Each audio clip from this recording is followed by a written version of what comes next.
咁我哋就夠。We have a quorum, and it is the appointed time for the meeting. Can we now ask the administration team to come in?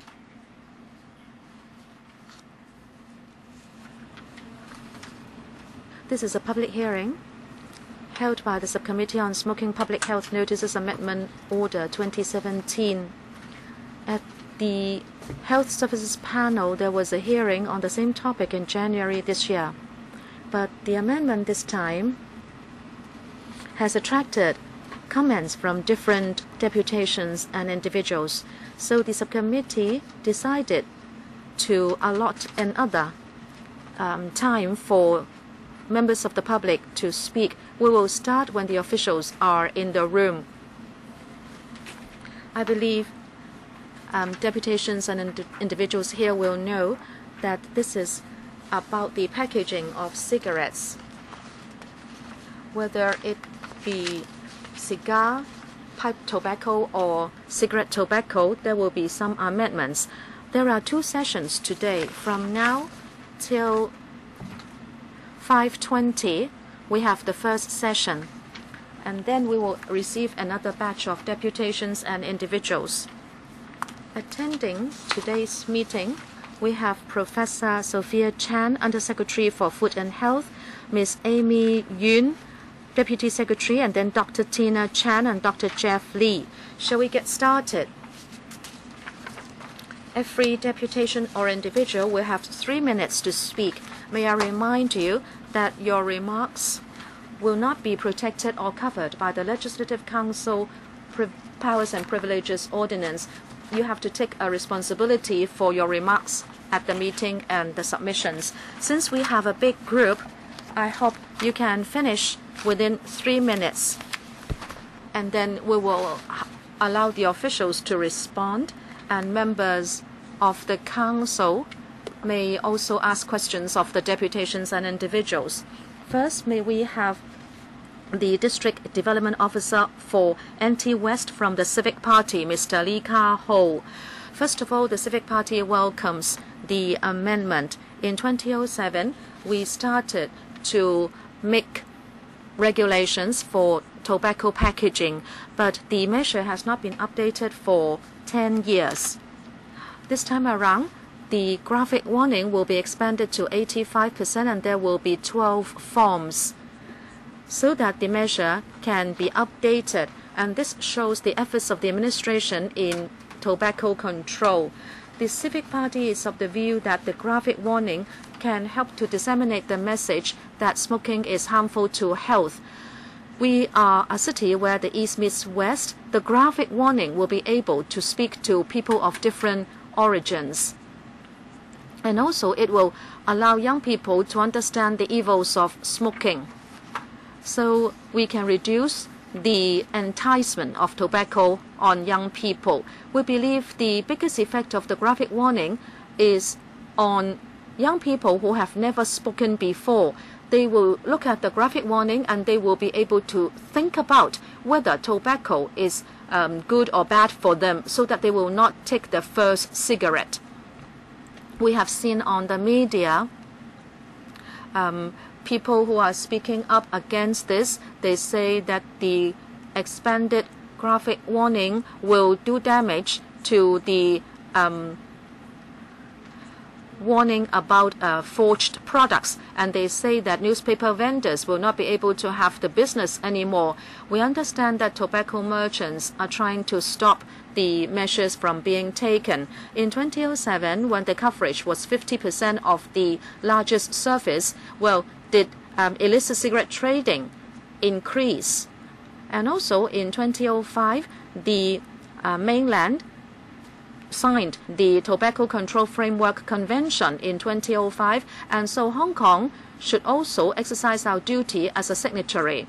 In the convention, it is said that you should make use of large graphic warnings to issue the health warning. And also the convention mentions in its foreword that we have to stay alert of the tobacco industry's efforts in standing in the way. We should not be scared by these specious arguments. Later, we should even do more. we should add the cessation hotline, and also like Australia and EU, we should in fact standardize the design of cigarette packaging. In the long term, there should be a comprehensive tobacco control policy. Also, we should regulate electronic cigarettes. There should be more enforcement and more non-smoking areas designated in public. Thank you. I'd like to remind deputations and individuals that at the same time we have simultaneous interpretation. Channel 1 is Cantonese, Channel 2 is English, Channel 3 is Putonghua. So if anyone wants to tune in your suitable channels, you can choose Channel 1 is for Cantonese, 2 is for English, and Channel 3 for Putonghua. 好，咁啊，多謝李家豪。Thank you, Mr. Li Ka-ho. Second speaker, Ms. Zhang Huaisan from a public relations company. Thank you. As a PR consultant, I'd like to analyze the policy of the government from a consultant point of view. Because of time constraint, I will just concentrate on 2 points. Number one, whether the larger graphic warning will be effective, and secondly, the reasons for the government to do so. From a market point of view, the government is like a company. It wants to take out an advertisement. It would make use of the relationship between It would talk about the relationship between smoking and health by using a graphic warning. We think that is all right, but shouldn't we do some scientific research into the graphic warnings? For example, before we do market promotion, we will try to analyze the behavior and psychology of the people we want to target. We only get the data first, and then we will ask the designer to design the graphic, and then we will have a test group in order to gauge whether the design or the strategy is effective before we would embark on a campaign. But then in the last 2 years, we could see that there is not such a report in the papers submitted to LegCo. Amongst the 12 graphic warnings, 11 of them are just recirculation of the old message. There is also no text on the graphic warnings. Do you think that your target audience will receive the correct message? And also, since there is a lack of scientific research and report, do you think the graphic warnings will be effective? Number two, you want to expand them to 85%. What is the reason? The WHO does not stipulate the size of the graphic warning. It only says that you should use 50% or more of the larger surface, and it must not be less than 30%. And also, if you want to publicize the message, do you want the graphic to be as big as possible, and so you think it is effective? Well, it may be so on different media, but then there may be a problem on cigarette packaging. If you imagine there will be 85% of use for graphic warning, in fact, it could be quite a fresh image for smokers, and it will also attract non-smokers. Young people will become curious and they want to know what it is saying, and in the end, it may encourage smoking. And also, I hope you will consider the real purpose of the amendment. You want to decrease the smoking rate. So I hope you will look at the design of the graphic warning and, again, do a research on the effectiveness first before you decide to expand it to 85%. And you have to think about the evils and also the benefits of expanding it, or else it will maybe counterproductive. Next, Pacific Cigar Company, Regional Manager, Mr. Wang Chun-Kwang. Thank you. 4 cigar companies will be speaking.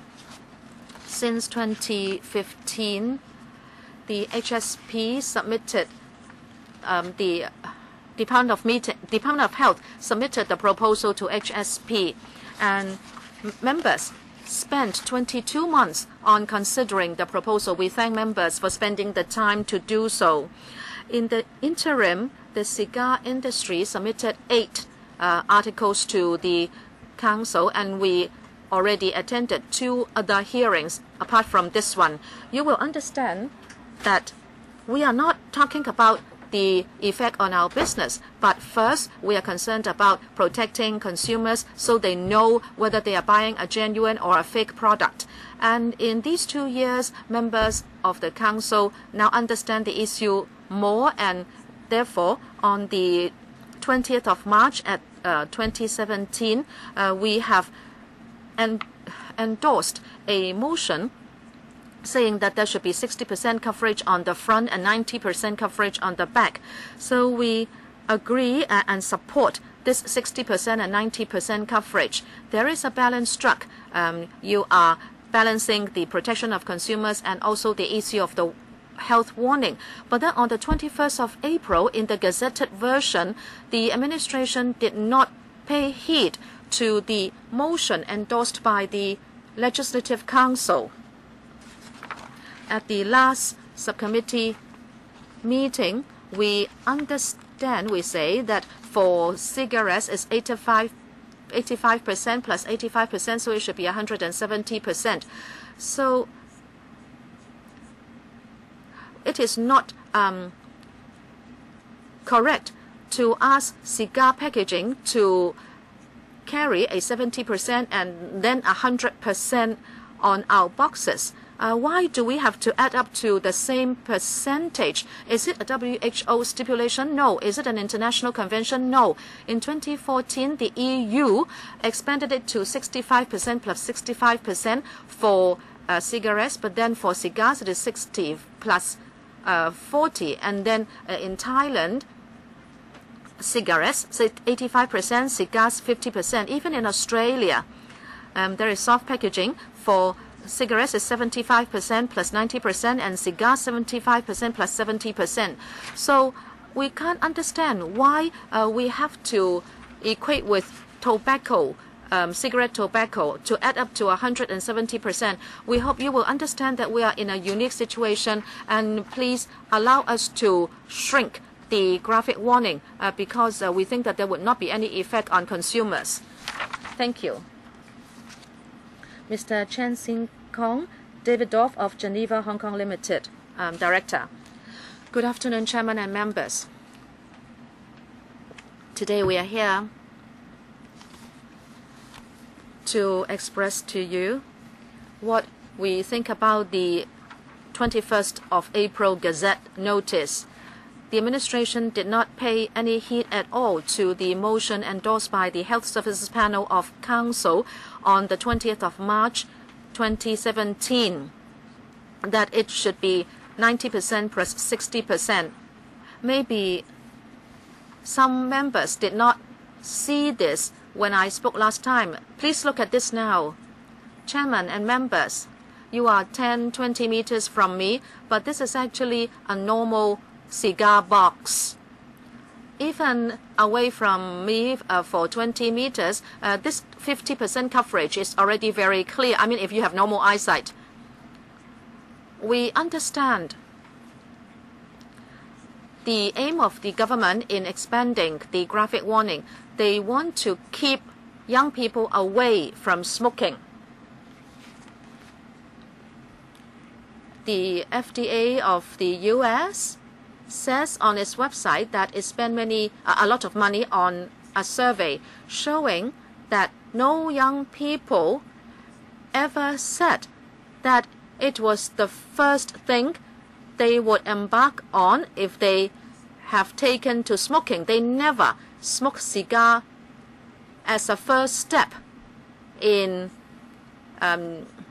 adopting the habit. In all countries, there is an exemption for cigars for a good reason. The Gazette notice seems to be sympathetic for cigar packaging.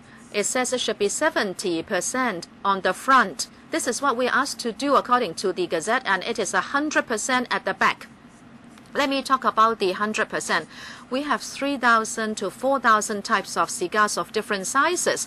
If it should be 100%, we would have to print 3,000 to 4,000 such notices. It would be very cumbersome on us, and also we may not be able to comply with the standard because there may be some rim on the side of the box, and we will be breaking the law according to the Gazette notice. Just look at the comparison of these two boxes where there is 50% or 70% coverage.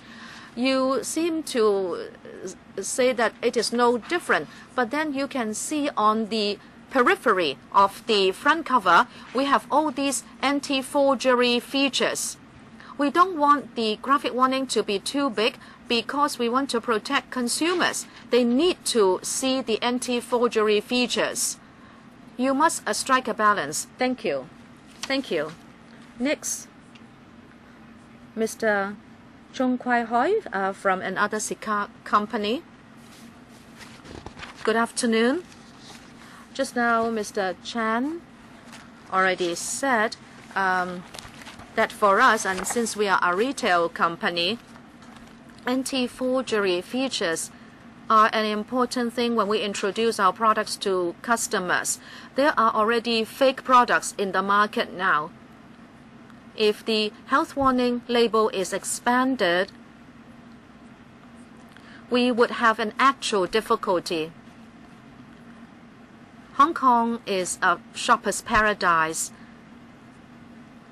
but we will become a paradise for fake cigars if you expand the graphic warning. We will not be able to show our customers how to tell a fake product from a genuine one.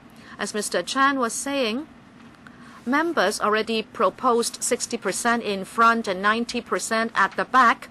That would be quite sufficient for warning people about health risks. Therefore, I fail to understand why you can't listen to the voices of the industry, because we are the actual operators and we have told you our difficulties. Even members have proposed to increase it to 60% on the front. We think that it already achieved the purpose, but you still insisted that it should be 70%. And then the administration said it should be 100% at the back, but as Mr. Chan was saying, sometimes we can't achieve 100%. When we told the administration about this, it said that they could exercise discretion. Wow, I am so confused by you.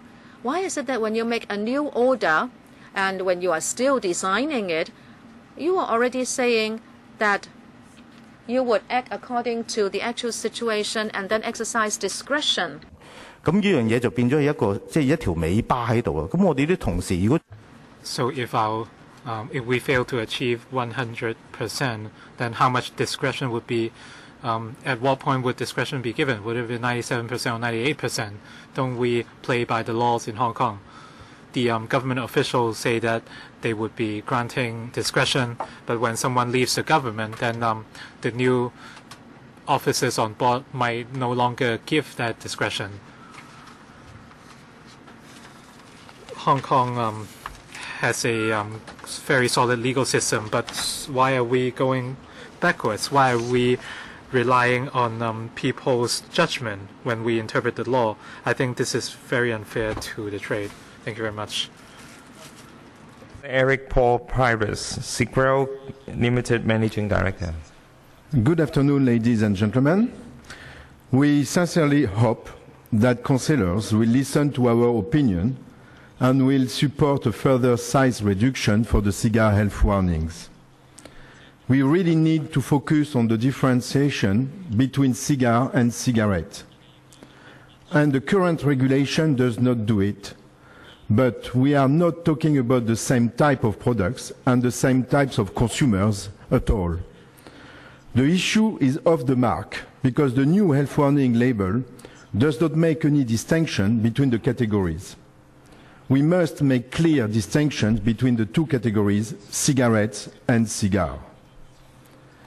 It has already been proven that kids and teenagers do not smoke handmade cigars. They are completely different products with different price and different consumer. It is more common sense that they should be subjected to a different regulation than cigarettes.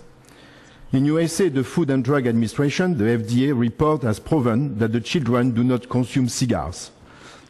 Even in the mainland China, health warning label for cigars is not as big as in Hong Kong, and certainly not as big as the ones you are proposing.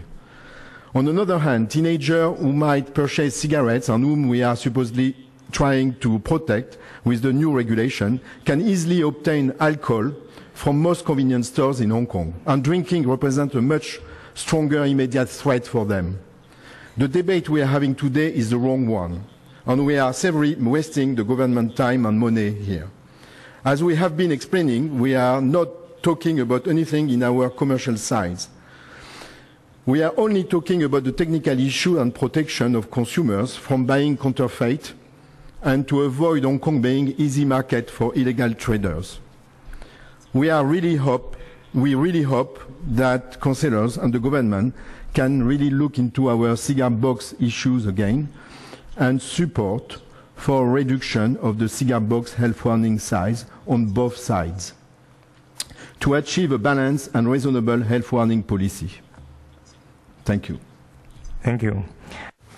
Thank you very much. Next, from the Federation of Hong Kong, Kowloon New Territories Hawker Associations. I represent the associations.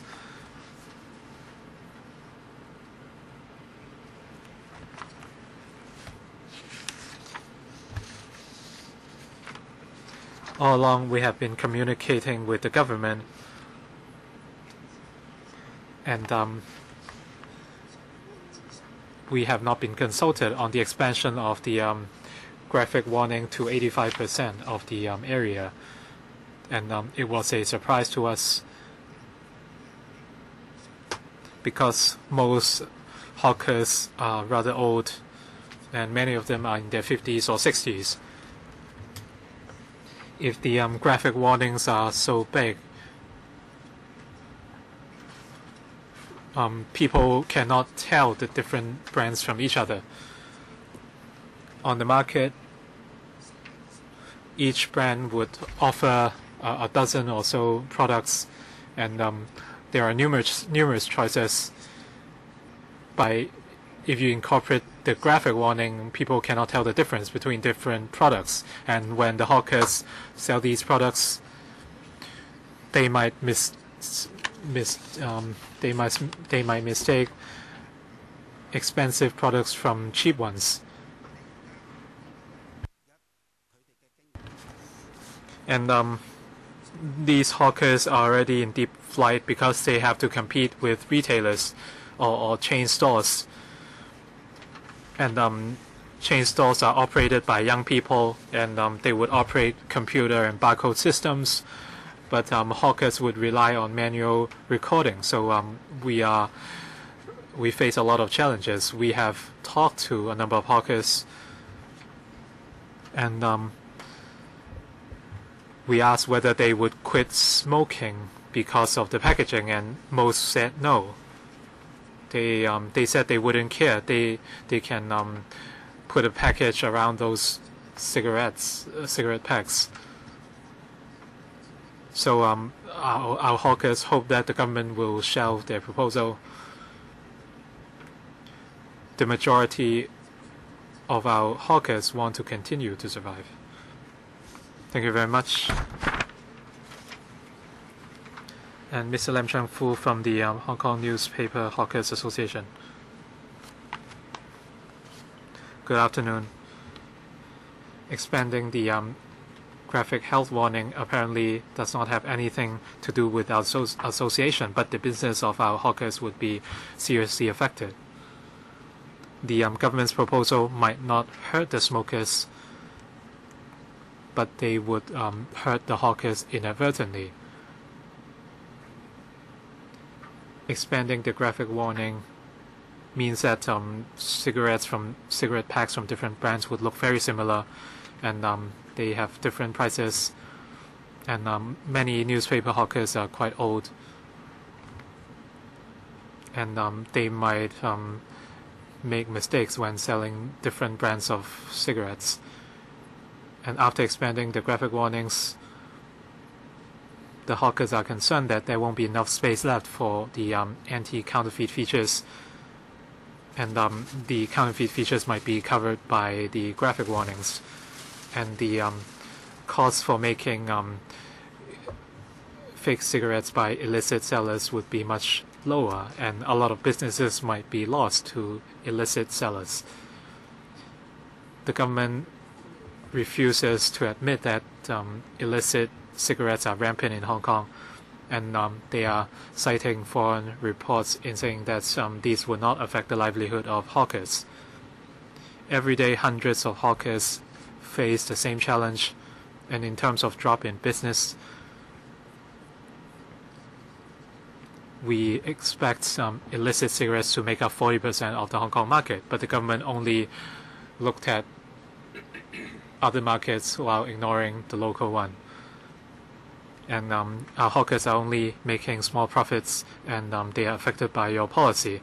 Over the past 2 years, we have told the Food and Health Bureau that we hope that the relaxation of sale of other products would be implemented in order to make up for our losses due to loss of business to illicit sellers. Starting from July 2015, we have made multiple requests, and in March this year, the FHB agreed to meet us. Our request was very humble. We are selling bottled water, and we only asked to sell bottled tea as well, but the FHB did not promise anything. They merely said that they would consider it, and they have not provided any response. And the hawkers are already suffering. We hope the government would understand our plight before implementing this proposal. All right, thank you. From the Liberal Party Youth Corps, Mr. Chen King-fan. I'm the head of the Youth Corps from the Liberal Party. The Liberal Party supports smoking ban, but we do not support this proposal. First of all, the smoking rate in Hong Kong is the second lowest in the world, and according 2016 results from the Thematic Household Survey for our population age 15 and above, the smoking rate has dropped to 15% in 2015, and we are just higher than Ethiopia. So this is not a smart move by the government, because this proposal would affect the trade as well as our business environment. And they are adding to the plight of the retail trade. The Liberal Party disagrees with the government's collection of data. And in May 2015, in order to educate the trade, we reported the progress of the health warning updates to LegCo, and a special meeting was convened in the same July on expanding the health warning to 85%. And during that special meeting, the chairman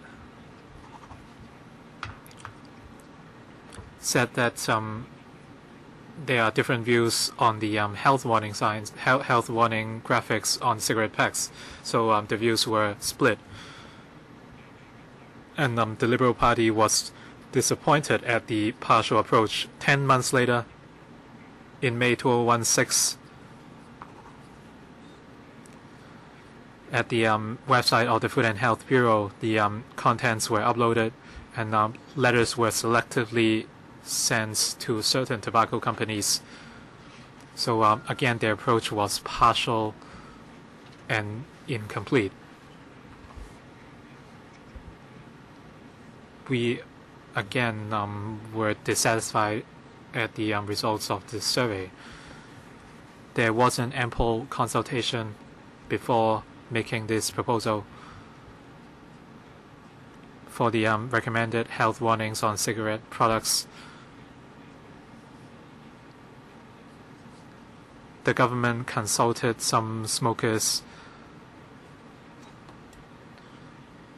and the consultation was again superficial and incomplete, and the justifications for the proposal were incomplete as well.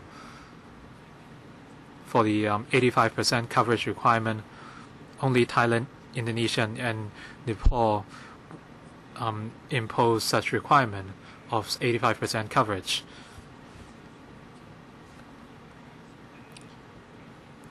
We feel that some 75% or less would be adequate. Thank you very much.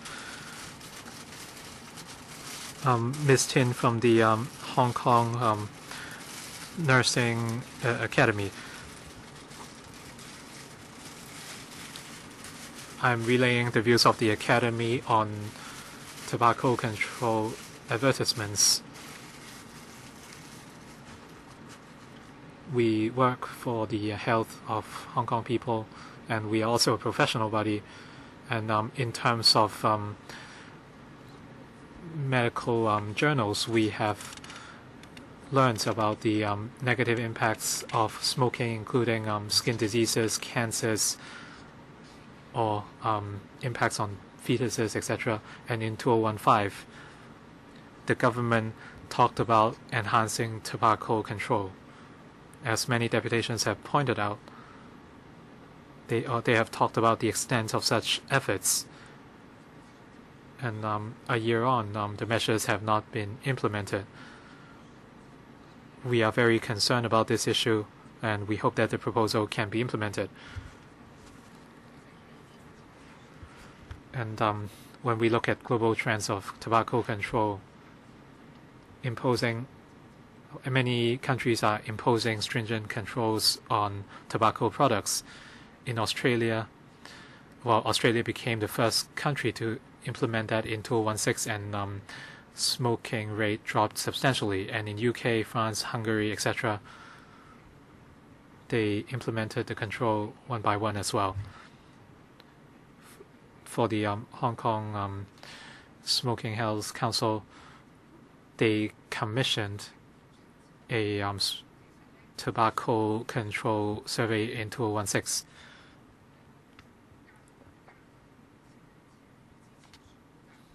The public generally supports enhanced tobacco control. The ratio was 70 or 80%.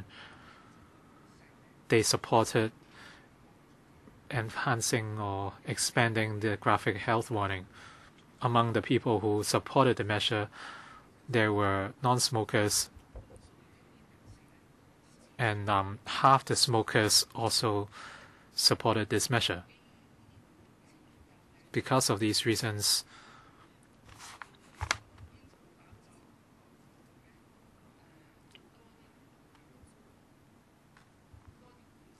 we need to impose more controls on the advertisements of cigarette packs, and this would enhance public awareness on smoking cessation, and we can protect our young people from being hooked to the habit. At the same time, for tobacco companies, we can stop them from excessive promotions. So hopefully we can reach a consensus with the public for the sake of our health and for the sake of our future generations. We should seriously impose control against smoking. From the Hong Kong Family Education Academy, Mr. Yuan Fai. Chairman, members, I have attended another hearing in the past in enhancing the size of the graphic warning to at least 85% on both sides, and the 12 prescribed forms. This proposal has dragged on for 2 years.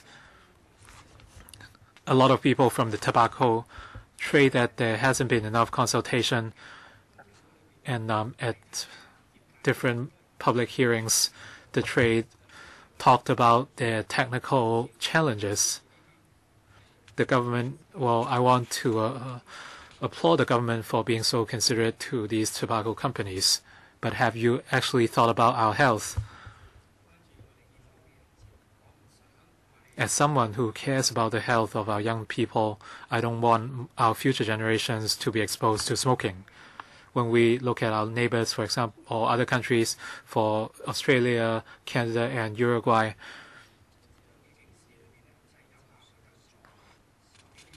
they have shown that expanding or increasing the size of the graphic warning can deter young people from smoking.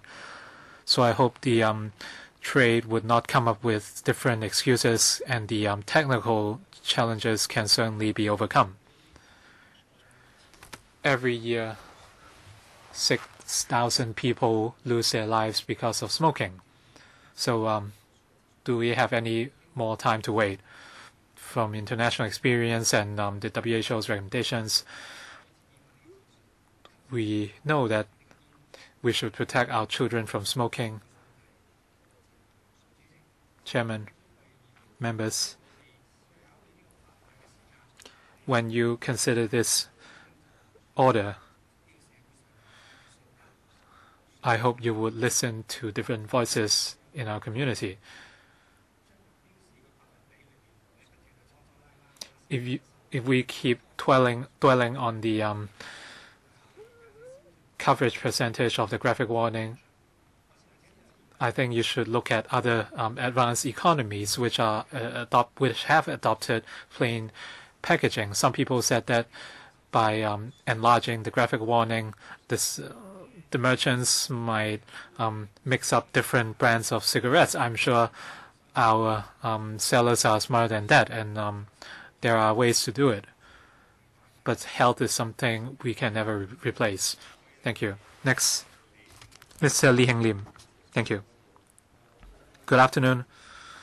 I have quit smoking. I once smoked for more than 20 years. I tried to quit more than once.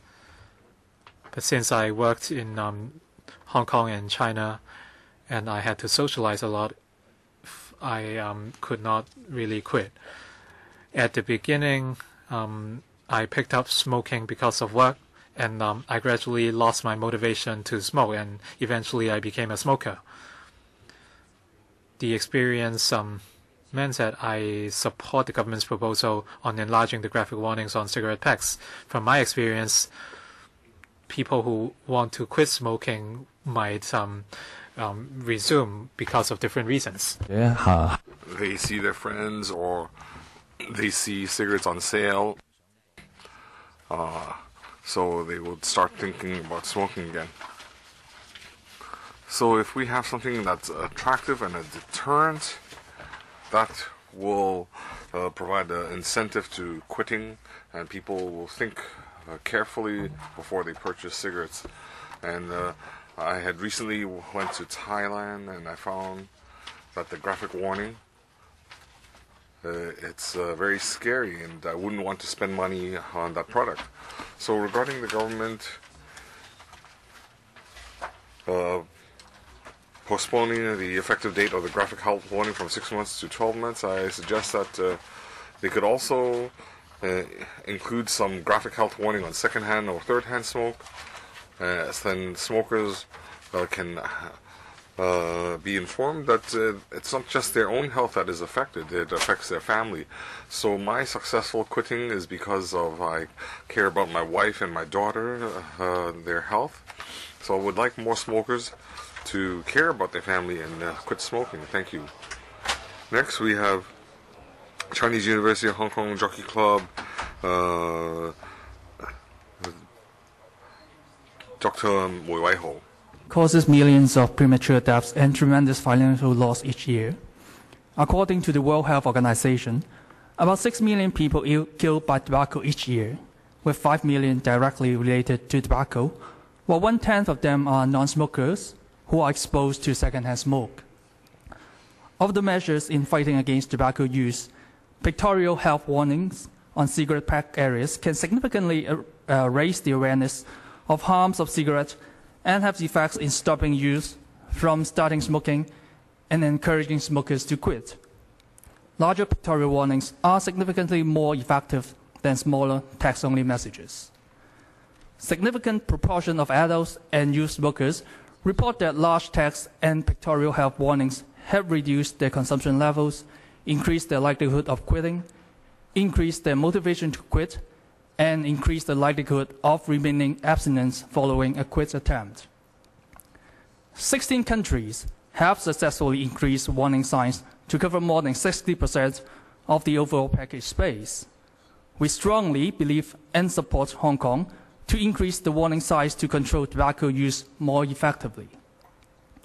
All warnings are subject to wear out over time, although larger pictorial warnings sustain their effects longer. Besides increasing the size of warning signs on the packages, it is also important to maintain the effect by introducing new warning signs and messages regularly.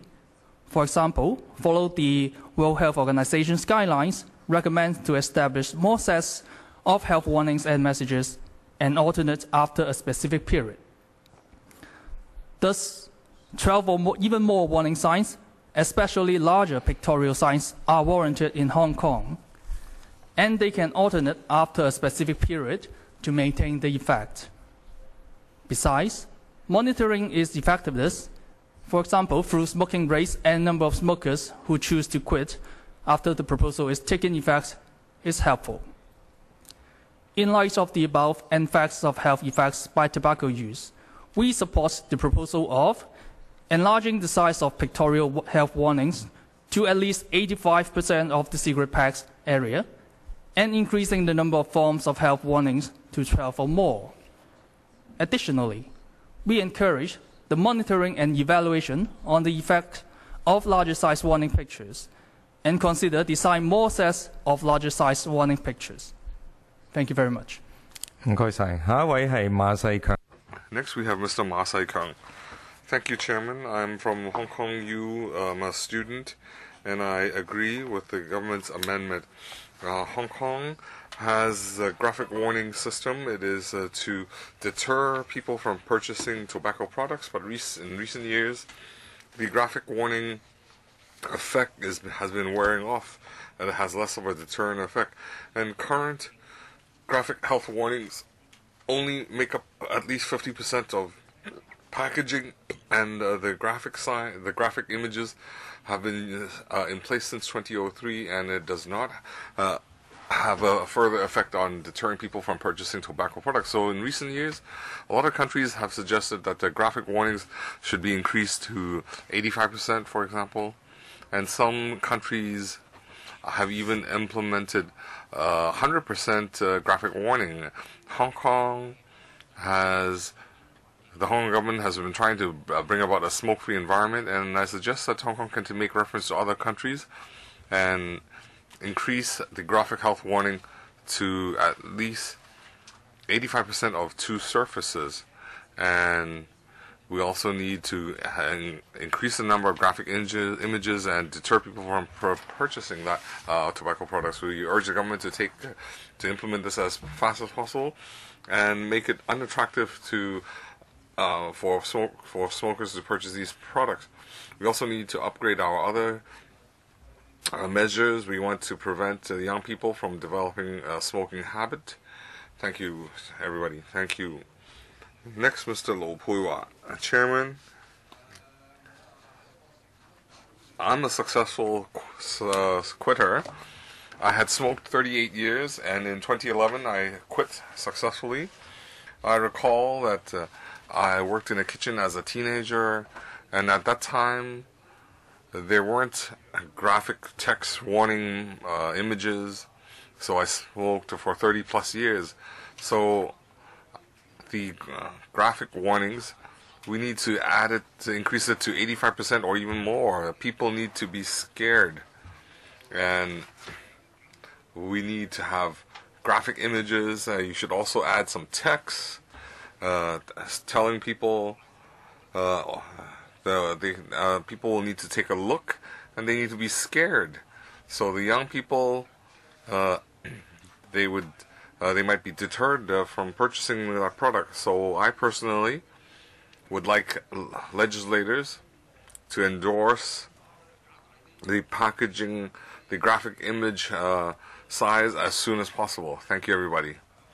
Next, we have Professor Zheng Jiyan. I'm from Hong Kong U, healthcare, and my research is on tobacco. And recently I had met a group of smokers and we did some focus group studies. So in a face-to-face interview, I asked them how do they feel, what do they feel about the quitting services. They might not want to quit right now, but we just want to gauge opinions on the services available. And we also asked them about the graphic images and so on. So quite a few smokers expressed that the images do have some deterrent effect on them. In these focus groups, we have people from different social strata. They are male and female.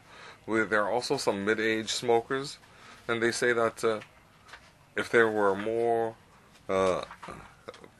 images of children or about family life, the impact on family life, it might dissuade them from smoking. They might not be able to quit immediately, but they might smoke one less cigarette.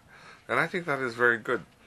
We also have some young smokers. They would say that some images depict ED, erectile dysfunction. So we see that when we change the graphic image, it does have an effect regarding the size of the graphic health warning. If it's larger, it gives people a clear impression.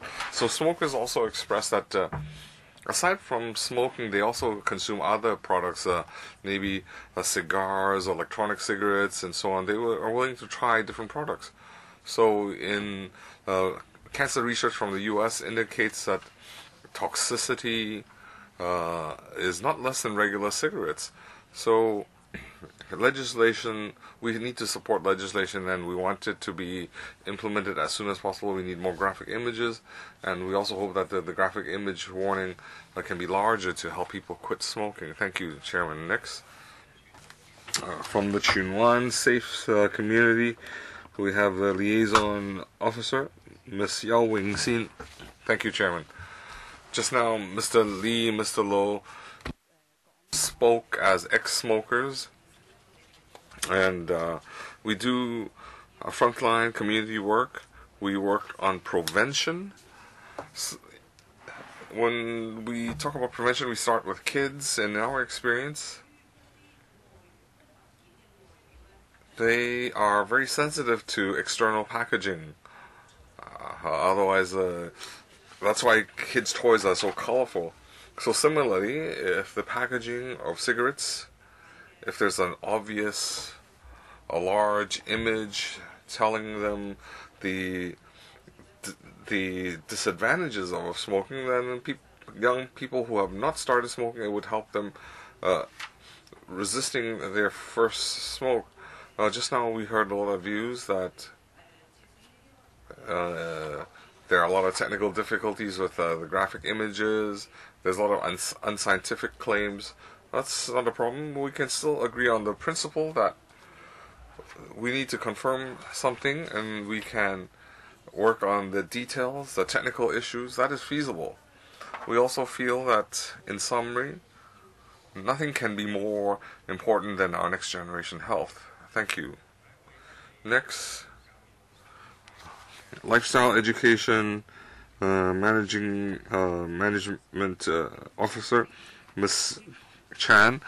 On 14th of January, the government had endorsed the Smoking Public Health Notice Amendment and increased the graphic health warning from 50% to 85%, and the number of graphic images were also increased from 6 to 12, and they also added a text that please consider your next generation, and there's also a hotline 183-1833. So we support these measures, and we hope that the government can conclude the consultation and implement these measures and safeguard the public and the youth health. Ever since our group was set up in 1994, we have been working on education and youth services. We want to educate the youth of the harms of alcohol and tobacco.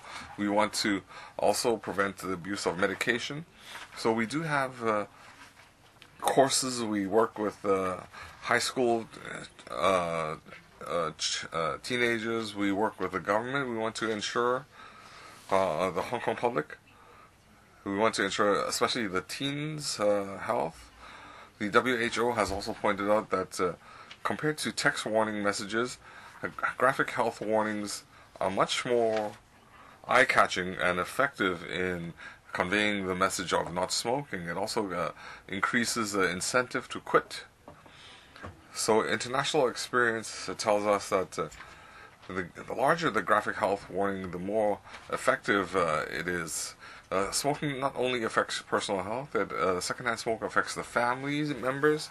A lot of people underestimate the effects of secondhand smoke, so we need to strengthen education so the public needs to understand the impact of smoking on public health. In 2010, there was a survey. 16,000 primary school students were interviewed.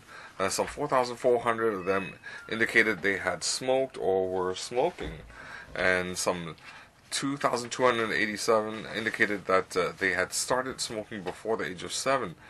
So regarding young smokers, this is of concern because smoking is a burden to society. So smoking not only causes 7,000 deaths in Hong Kong, it also leads to economic loss. There's a medical loss and loss in productivity. So to target young smokers and teen smokers, we think the government should work harder in this area. So the government should implement the 2017 Smoking Public Health Notice Amendment, and we also want the government to enhance education. They need to safeguard teen health. Next, we have the Hong Kong tobacco industry representative, Ms. Wu Yik Mui. I'm representing the tobacco industry, and I object to this amendment because this extreme measure doesn't have objective science support. It also is not procedurally fair. Compared to the 2007, the 50% health warning, this is even more controversial because this is very extreme. And the measures that are used to implement this are very extreme. Up till now, the government has not provided local scientific evidence indicating how it can bring down smoking in Hong Kong. The so-called public survey or consultation, it's not scientifically objective. There are a lot of deficiencies, and how does the government get the figure of 80% graphic health warning amendment? Officials also say that in the recent survey, 70% of respondents said they support that, but the government has not disclose the details of the consultation exercise, and the public can also do not have any means to verify the statistics. So not using objective science and not being practical is a shock to the industry. We also see that the government has not conducted public consultation. I want to emphasize that before a policy is drafted, and we also need to go through the different committees and public hearings. These are very different processes. Public consultation before a policy is drafted is used to collect data in order to draft a objective policy. We should not draft a policy first and then seek out statistics to support it. The measures implementing this are also not transparent. The government does not respect the industry. The government has not responded to the industry. Or at most they just pay lip service. And in the last 2 years, there have been no communication regarding the health images and artwork, so we see a lot of deficiencies. We see there's a lack of consultation on whether there should be a landscape or portrait format of a graphic health image. The government says that there will be an extension of the grace period, and that is equivalent to a 12-month grace period. Now, this is not in line with the 2007, and the government in food and medication labeling, the food labeling, they give some 300 to 800 days of grace period. So the industry would like legislators to scrutinize this amendment notice objectively, and they should look at scientific evidence. Thank you. Next we have the Tobacco Industry Director, Mr. Sitbak-ho. I represent the tobacco industry regarding the increase of graphic health warning to 85%, and I wish to object strongly. I also want to emphasize that our topic today is not about smoking's impact on health. It's about the government's amendment. Why do I say that? It's because the graphic health warnings in Hong Kong packaging make up 50%, and that is in compliance with the tobacco control framework regarding graphic health warning. It is not a mandatory requirement that we need to have a larger graphic health warning. And secondly, the government up till now have not provided any local statistics to prove that increasing the graphic health warning size in fact will bring down the smoking rate. The government has been quoting other countries' graphic health warning experience, but in fact, globally there are only 4 countries that are using 85% or higher graphic health warning. They are Thailand, India, they are using 85%, Nepal, and Vanuatu are using 90%. So, given the economic development and jurisdiction, the education level, and even smoking rate, cannot be compared with Hong Kong. So why does the government want to make reference from these countries? And globally, there are also different measures. For example, in the U.S., they only use text messages on the side of the packaging. They don't require the size of the health warning. Japan and China also rely on text message only, and the area is only 30% and 35%. In South Korea, they use 50%. EU using 60%. So the government, why doesn't the government refer to these countries, and why do they only selectively look at certain countries? So I think that is misleading to the public and the legislature. Third, if the government really feels that the health warning has been in place and they need to renew the images, there's no need to increase the size of the graphic health warning. If the government insists on increasing the size, then why don't we make reference to the EU 28 countries where they use 65%? And if that's feasible, then Hong Kong's tobacco control will already be in line with these countries. So amendment of the law is a serious matter, and the government, their rough or immature implementation needs to be dealt with seriously. I hope members will understand that there has been no data supporting the expansion of the graphic warning, that it would reduce the very low smoking rate in Hong Kong, which stands at 10.5%. The Coalition on Tobacco Affairs hopes members will veto this amendment proposed by government, which is not objective. Next, Hong Kong Health Education and Health Promotion Foundation, Honorary Treasurer, Ms. Chan. Good afternoon, everybody. I'm Chan. I'm from the Hong Kong Health Education and Health Promotion Foundation. Let me introduce our foundation first. We were set up in 1999. We are a non-profit making charity. It was founded by Professor Lee Shou-hong, the first Director of Health in Hong Kong. Our objective is to make use of science and research and education in order to promote health education in the community. As for the proposal this time, we have consulted our council members, who include doctors, nurses, school teachers, and principals, nutritionists, businessmen, and in the food industry, etc.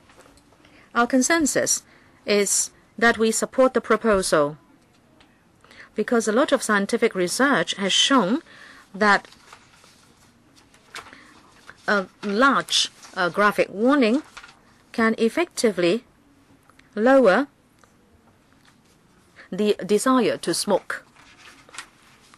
Also, in 2015, the administration already proposed an enlarged graphic warning, and the discussion has gone on for very long, and we believe there should not be any more delay. Or else the discussion will continue, but there will be no determination, and the government will be criticized by the community for just talking and not doing things. Those of us who are in the field of public health education are of the view that if we only seek to educate the public, it will not be enough. What is more important is to create an environment and also to bring in legislative proposals. With this multi-pronged approach, we can then improve public health. So our professional view is that the government should heed our view and that you should get ahead with the legislative amendment and also step up tobacco control. Thank you. Next, Deputy Chairman of the Hong Kong Association of Youth Development, Ms. Lau Man Man. Thank you, Chairman. There have been a few meetings and hearings, and the tobacco industry is proposing that they have technical difficulties and cost difficulties because of soft packaging and cigars. They are asking for exemption. According to the Gazette notice, the government has already conceded. They have adjusted the requirements on cigar packaging, and they have also proposed different solutions for the reference of tobacco industry. I hope the administration will not concede anymore. You need to protect public health, and this is an important legislative amendment to protect public health. You should not just seek to satisfy the tobacco industry because the proposal will decrease the effect. According to the law, whether it is soft packaging or any kind of packaging, we are still talking about tobacco products. And people who smoke will still have their health and life harmed.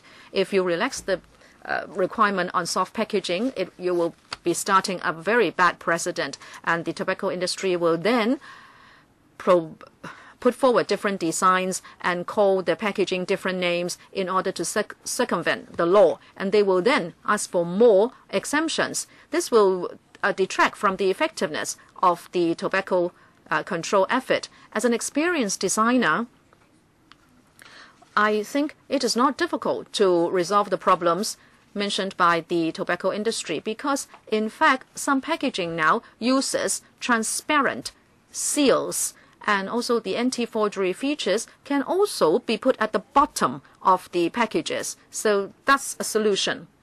And the industry and merchants are getting revenue to the tune of billions every year. I'm sure they can resolve these very small technical problems. These are just excuses.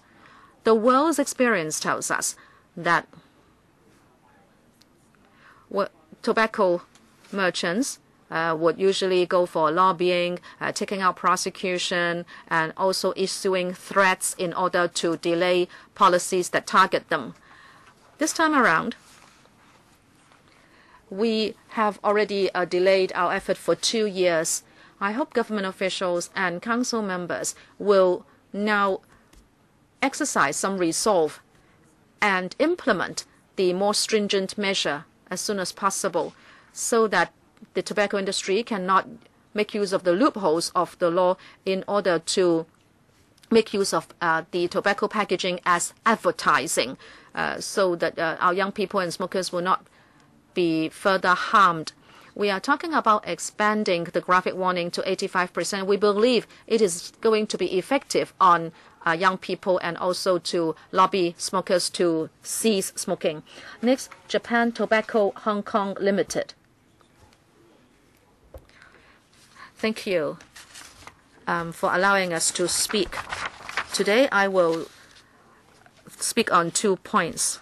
One, the proposal has been with the Legislative Council for 2 years, and the administration has only arranged for 1 technical briefing, and there has been no consultation. What is more important is that the administration has not come up with any evidence to say that this will certainly reduce the smoking rate in Hong Kong. In 2007, the graphic warning started to occupy 50%, and then the administration did not produce any analysis to tell us how it affected the smoking rate at that time. And even now, Professor Choi Ka McKin has already come up with analysis saying that by expanding the health warning, there would be no effect on the smoking rate. We believe this is a unilateral decision of the administration, and there has not been proper procedures taken. And then it has never explained why it should be 85%. We understand that the health warning has not been updated for 10 years now, and the administration would like to introduce new graphics and new messages. This is in line with the guidelines of the WHO, and we are not objecting to this. However, the administration has chosen a controversial way to do it, and it unilaterally proposes to increase it to 85%. Now only Nepal, Thailand, and India are having such warnings of this size. But then these places are not the same as Hong Kong, and Hong Kong's smoking rate is only 10.5%. We believe we should compare ourselves with other countries, and it is actually one of the lowest percentages in the world, and there is no evidence to show that there will be any effect on the smoking habit of Hong Kong people if the health warning is expanded. If the Council agrees with the administration, at least you should ask the administration not to act unilaterally, and then first of all compare Hong Kong to other countries and places of the same kind of economy and size of the economy. Next, Mr. Young. Thank you. I think I mentioned this before, but the administration did not respond, so let me just state my position again. Why is it that the graphic warnings are going to be effective? It's very easy. It is because the graphics will tell smokers that smoking is harmful to health. It's as simple as that. And whether it is 50% or 85%, in fact, smokers already know that smoking is harmful to health. So I'd like to ask a basic logical question. Does it mean that people will then come to know the harmful effect of smoking if you expand the graphic warning? In fact, I don't question your effort to control smoking. I'm just asking the question how you are doing it. And apart from enlarging the warning, you are asking that there should be also an indication of nicotine and also tar concentration.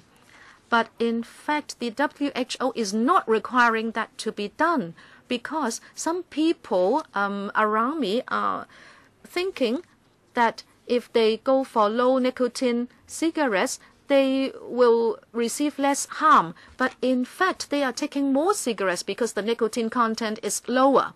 I'd like to ask the administration, what is your objective of tobacco control? Do you just want to do something, or do you really want to achieve a lowering of the smoking rate?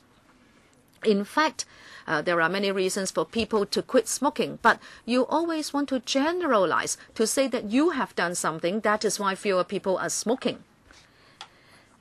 Is that the whole truth? So I'm not saying that I object to your measures, but can you show me whether what you are proposing is going to be really effective? Is it that once the health warning is up to a certain percentage, it will not be more effective anymore? You can in fact increase it gradually, and then you can give us analysis and research so that we know whether at a certain percentage the effect would not be so big anymore, and you can do it gradually. Since the WHO is not requiring a labeling of the nicotine and tar content, you can remove it so that people will not be misled to think that if they go for low tar content and nicotine content, they are less harmed. I think that is misleading. So I hope you can work smart to control tobacco, not just working hard. Next. Professor Wang Fengyi from Tonghua Group of Hospitals. Thank you. We are the Integrated Center for Smoking Cessation. We are for increasing the graphic warning to 85%. We believe there should be a full size warning. According to the WHO, starting from 2015, it is proposing to different countries in the world that there should be a full warning, a full-size warning on tobacco packaging. And in fact, many countries have already implemented the measure, and they have achieved a big lowering of the smoking rate. It goes to show that increasing the graphic warning is an effective smoking control measure. The research in the UK, Canada, Australia, and the US have shown that there is a close relationship between health warning and cessation of smoking. In Canada, it is shown that if it is increased from 50% to 70% or 90% or even 100%, there will be a greater warning effect on both adults and young people.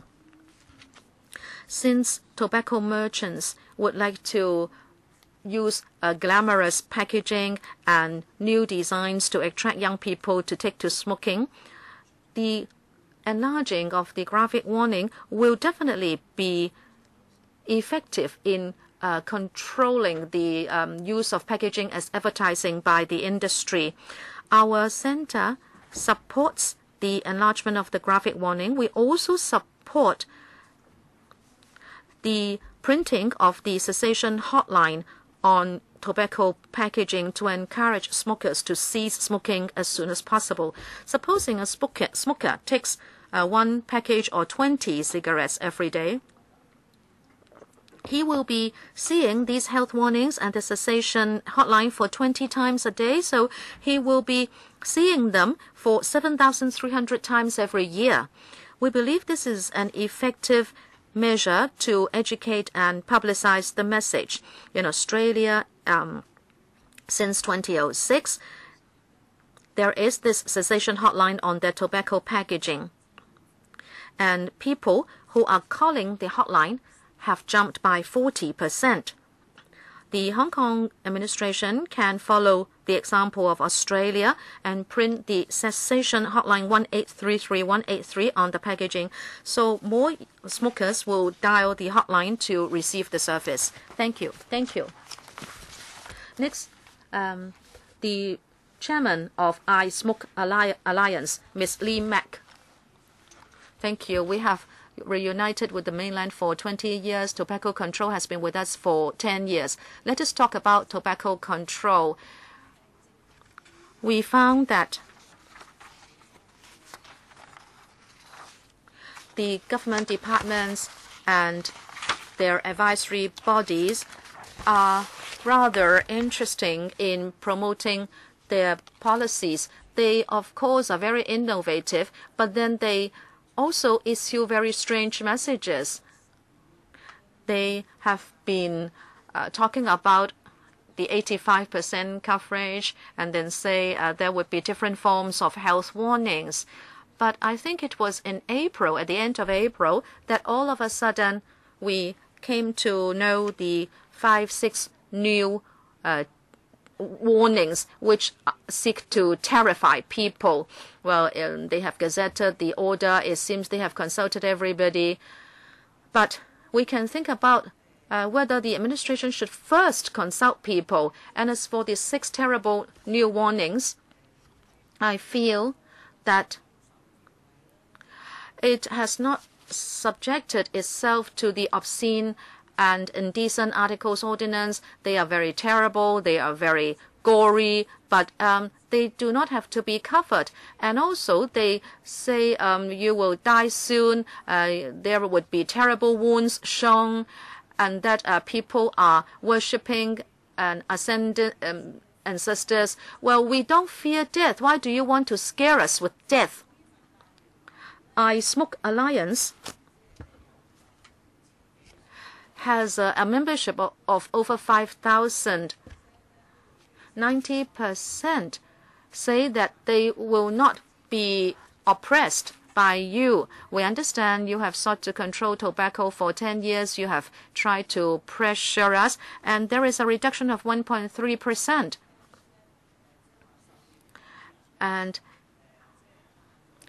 so much for people who have ceased smoking, and some have done so because of consideration for their children. In fact, we are already in the top rank of the world. I hope, well, you say we resort to scaremongering, but then we cannot swallow it anymore because this is about human rights, consumers' rights. I think you are trying to scare us. Every time I hear that there are 7,000 people who die from smoking, well, and then it seems it is no big deal. But remember at SARS, not as many as 7,000 people died. And also the Ebola virus. It is so terrible. You should speak on it. And as for the medical cost, we are paying $40 in duty for every package of tobacco. We are already paying our medical cost, and we are also paying the people who are oppressing us.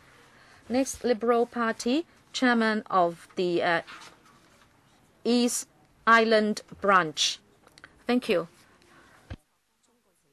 We object to the order to enlarge the warning because there is not enough backing for it, and we are very unhappy with the lack of consultation and lack of views gathering.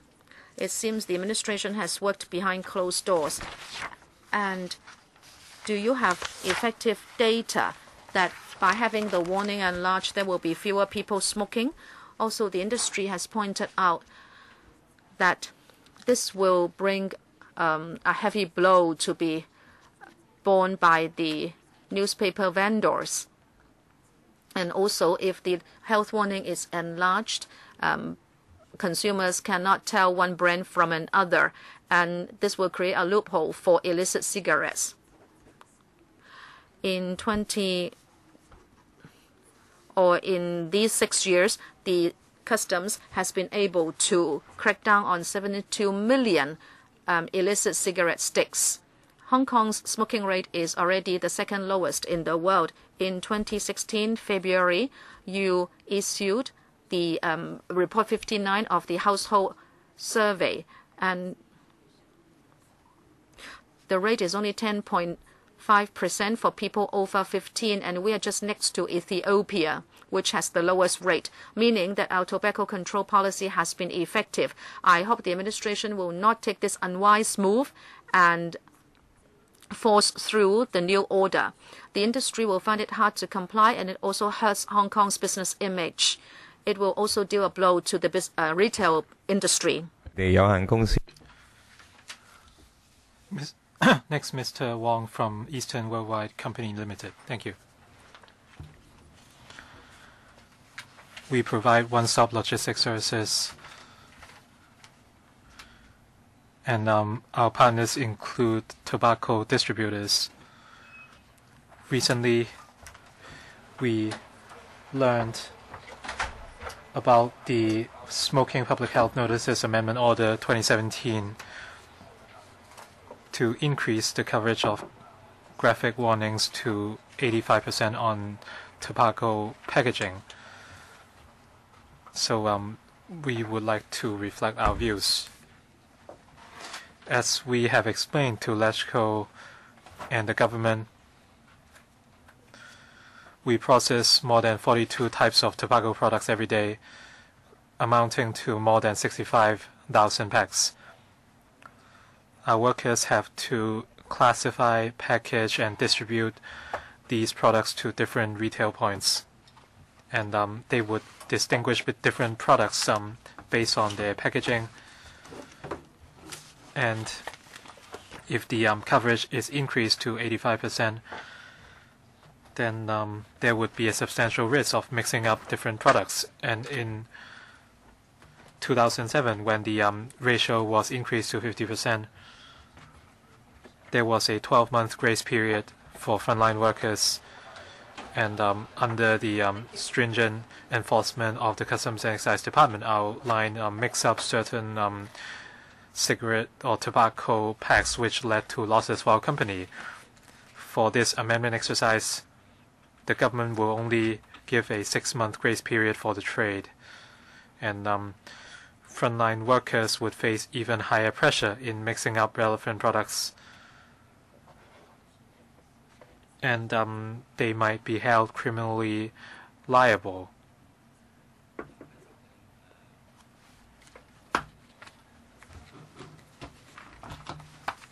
In the amendment order, our company will face a higher burden in operation. And in terms of transportation, clearing, and application of permits from the Customs and Excise Department,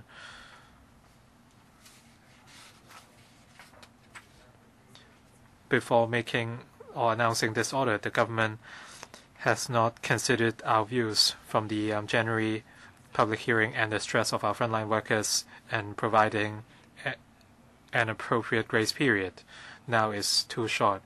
Hopefully members would consider the pros and cons, and as well as the challenges and stress of the logistics trade and our staff. Because of these reasons, we strongly object to the amendment order, and we hope that members can propose reasonable amendments.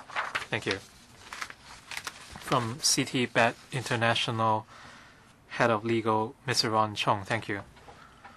First of all,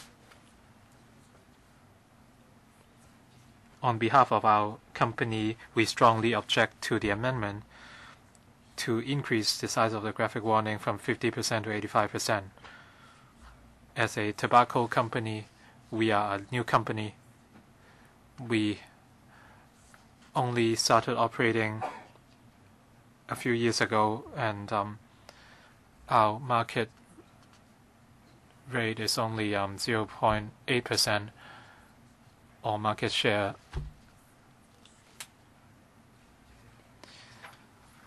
After the amendment, it would be difficult for us to invest extensively in Hong Kong. The logo on the tobacco packs are now the only way the tobacco companies can communicate to consumers. After increasing the coverage to 85%, it would be very difficult for us to communicate ourselves to the consumers with the 15% in the remaining 15% of space. As a new tobacco company,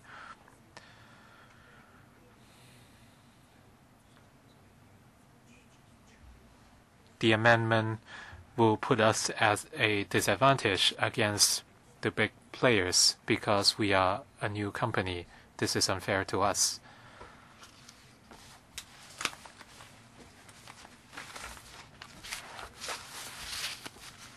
Based on the legal advice we received, the amendment would be against Basic Law Article 6 and 105 on the protection of private assets. That there might be potential conflicts. As many deputations have pointed out, given the flow of information nowadays, people have a general understanding of the hazards of smoking. By increasing the graphics to 85%, can we really effectively lower the smoking rate? This is something the government has failed to provide in terms of local figures. If we enlarge the graphic warnings to 85%, there might be unexpected consequences and impacts, for example, skewing market competition. There might be a price war, and with price wars, more people might be able to buy cheaper tobacco.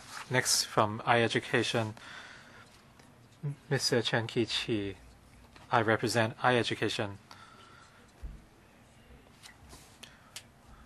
We support the expansion of coverage of graphic warnings on cigarette packs.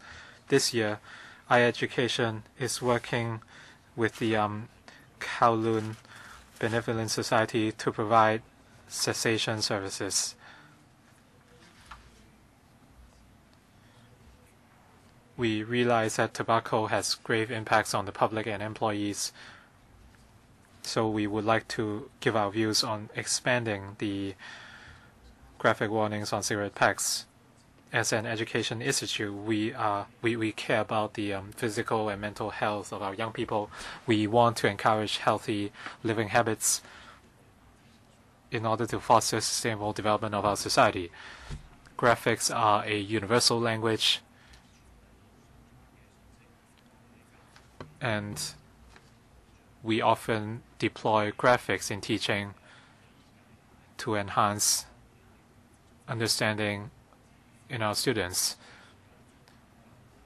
Smoking certainly does a lot of harm to our young people.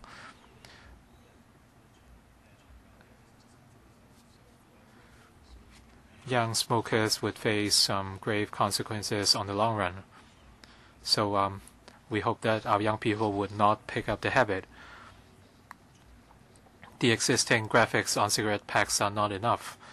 I encourage the government to use more graphics to convey their messages, and they can expand the graphic warnings on cigarette packs to at least 85%. They should increase the number of prescribed forms to 12, and they should also provide a quit line. Hopefully this can minimize the impacts of smoking on our young people, so that they wouldn't feel like smoking anymore or pick up their first cigarette. Some tobacco companies felt that nothing should be done, and I think those are only commercial considerations, but for the sake of our young people, members should consider the long-term health of our children. As an education institute,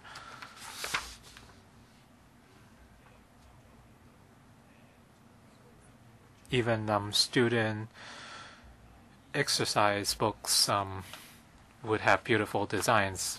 By the same token, enlarging the graphic warnings can discourage young people from smoking. So we are obliged to do so. Hopefully the government would enlarge the graphic warnings. Next, Ms. Leung Po Yiu. Good afternoon. I support enlarging the graphic warnings on cigarette packs to 50% and increasing the number of prescribed forms to 12.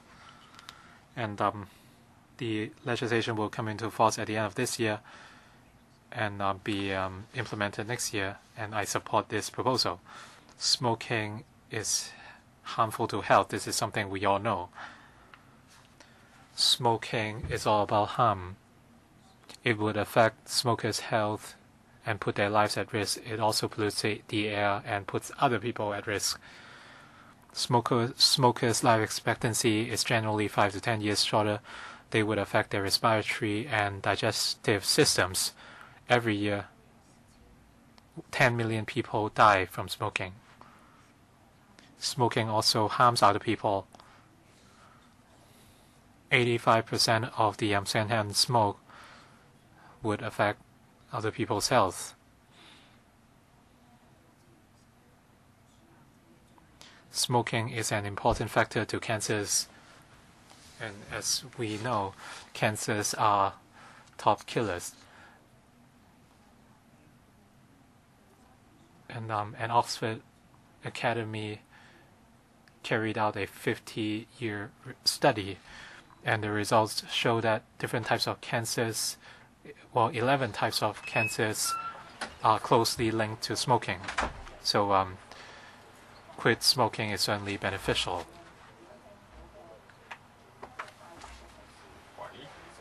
If the government enlarges the warnings or graphics, then they could help deter public, especially young people who have never smoked. So it would serve as an effective reminder. I interviewed some young people, and I asked them why they decided to smoke even though they knew about the hazards. And the answer was many of them are subject to peer pressure. They find it chic to smoke, but they have ignored the serious impacts of smoking. So enlarging the graphic warnings and increasing the number of prescribed forms would deter young people from smoking and would help in tobacco control. And this would help people who want to quit as well. I think we have all suffered secondhand smoke. It doesn't feel good. The 31st of May will be the World Smoke-Free Day, and hopefully the government would answer the calls and educate our public to stop smoking. We should at least have a day as a no-smoke day in Hong Kong. From the Common Society, Miss Carolyn Tong. Good afternoon. A few months ago and last year, I have said that the government's enforcement is not effectively and they lack frontline workers, but I won't talk about that today because I have voiced my view already. The government's tobacco control is currently very passive, and this would lead to other issues. The government spends money on advertisements, but they have distinguished smokers and non-smokers. They have tried to demonize smokers. They have increased tobacco taxes as well, and a lot of smokers are extremely unhappy. And a lot of people have turned to illicit cigarettes instead. For the health warnings and graphics, they are just delusional. For smokers, are these graphics really useful?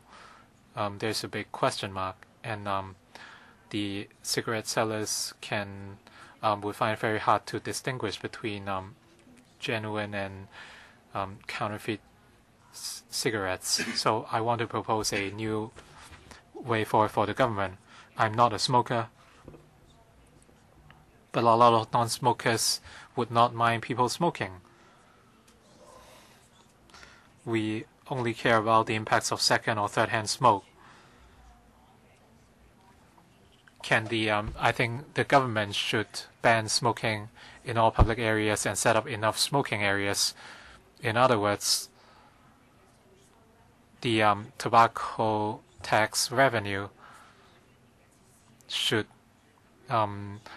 accommodate dignified facilities for smokers and non-smokers, so that everyone would know that the government is not biased towards a certain group of people and that they will take care of both smokers and non-smokers. At the same time, you can protect the non-smokers from the smoke and other harmful substances. So hopefully the government can consider that. All right, next from Local Action, Mr. Lo Kin Man. I agree with Ms. Tong.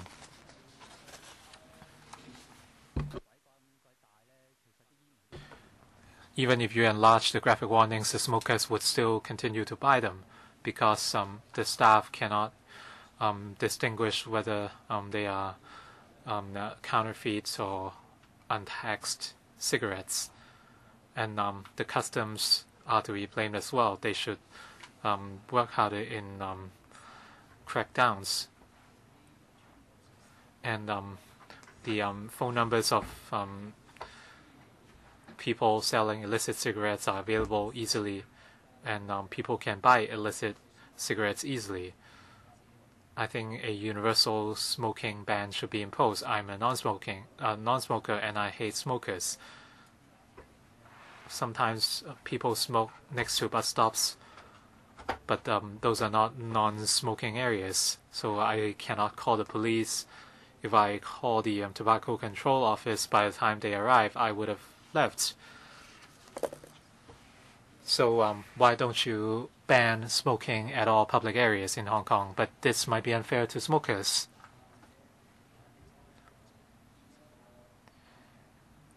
You should build smoking rooms at bus stops for smokers, and this would be better for both smokers and non-smokers. So why don't you try to do that? The TCO has some inadequate manpower. You only have 5,000 officers or so, but then you have to visit all non-smoking areas in Hong Kong, so the enforcement is not enough. All right, thank you. Dr. Wong Men Ping from the Youth Quit Line. I represent the School of Nursing from the University of Hong Kong. I support enlarging the graphic warning to 85%. The Youth Quit Line has been set up for more than 10 years. We have served more than 2,500 smokers. Smoking cessation is not easy, especially for young people, because a lot of them do not realize the harmful effects of smoking. According to our survey, more than 1/4 of the young people do not know that for every 2 smokers, 1 would be killed or die.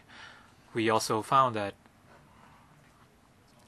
the more young people know about the harmful effects, the more motivated they would be to quit, and the success rates would be higher. The health warnings on cigarette packs are a straightforward and effective tool to enhance youth understanding on the harms of smoking, and this would encourage them to quit.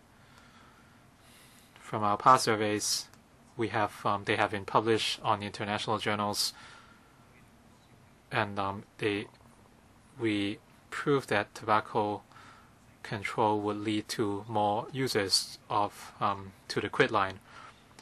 Product design is influential, and a lot of young people would ignore the nature of the products itself. In the past, the coverage requirement is 50%. That left a lot of room for tobacco companies to manipulate the designs, and they would be able to play down the effects of the health warning by enlarging the graphic warnings.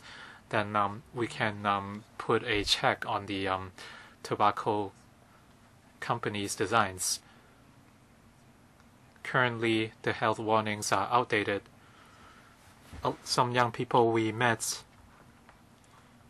even feel that the skull design looks cool, and it has been proved that enlarging the graphic warnings can deter young people from smoking and encourage them to quit. Enlarging the graphics are scientifically proved. They are an international trend, and they have proved to discourage young people from smoking and reduce our social costs. On behalf of the Youth Quit Line, I hope members would support this public policy. Thank you. Next, we have newspaper vendor representative, Mr. Liu Xie-cheng. I keep repeating myself. I support ban smoking. I support the government, but I have a contradictory role. I sell cigarettes, but I want to state that I sell legal cigarettes, duty-paid cigarettes. So the government has a lot of policies now. They want to reach the objective in controlling smoking, but a lot of times they fall short of expectations. From my own experience, I've sold cigarettes for decades. I know there's a demand for cigarettes, but the government does not consult stakeholders. They just listen to the people they want to hear from. Why don't you listen to stakeholders? Well, 85% packaging, does that help that people quit smoking or reduce smokers? I can tell you that's not possible. The smokers we are in contact with, we will ask them, and they said that it has no impact on their habits. So if the government wishes to control smoking, it's a long-term project. You need to devote more resources to some actual work. You need to. I don't want just to focus on hearing what you're going to do. I support a smoke-free city. We can do other business, but in your policy you're using so much resources, but it doesn't reach the goal. And as Ms. Tong said just now, she said it's good to legislate. The intention was good to ban smoking in Hong Kong, but now you are creating a divide between smokers and non-smokers. So in the government's policy, the government are creating a divide amongst the public. So when we sell cigarettes, we talk about stopping the proliferation of counterfeit cigarettes, but we can't do we can't differentiate between counterfeit cigarettes. The packaging is just too varied, and we're very worried that there'll be more counterfeit cigarettes, and we cannot. Even we cannot differentiate them, I don't see how other people can differentiate. Next, we have Mr. Kong Jo-seng, Smoking and Health Concern Group. Good afternoon. We support increasing the graphic health warning, and we urge it being implemented as soon as possible. We want to safeguard public health. We have a lot of scientific and mathematic data indicating that more stringent health warnings and graphic warnings can help reduce smoking, can reduce the attractiveness of tobacco products. It can also stop young children from smoking. For example, Australia, Canada, Thailand, Uruguay have proven that there's effectiveness of increasing graphic health warning. In the January consultation, these statistics have been quoted. So aside from overseas experience, we also commissioned the Hong Kong University to conduct a focus group study, and we found that 85% of graphic health warning on tobacco packaging is more effective than 50% graphic health warning. It can help people understand the harmful effects of smoking and also deter people from purchasing tobacco products. Now, the Health Affairs Panel of LegCo in 17th of January 2017 had invited the public to a hearing, and the majority of them are in favor of the proposals, and it comes from different strata of society. The studies also indicate that 75% of respondents agree to enlarging the graphic health warning to 85%, and 79.2% of respondents are in favor of 100% graphic health warning. So the government should heed the public's views, and some objectors ask for the considering of the industry's needs and exemptions for cigars and soft packaging. The government should comply with the WHO tobacco control framework. Their policy should not be interfered by the tobacco industry. So even though the tobacco industry in different parts of the world, they have trademark and copyright lawsuits, they want to prevent or postpone the 100% graphic health warning, but these these have been rejected. For example, in countries such as Thailand, Uruguay, we've already had 2 years discussion.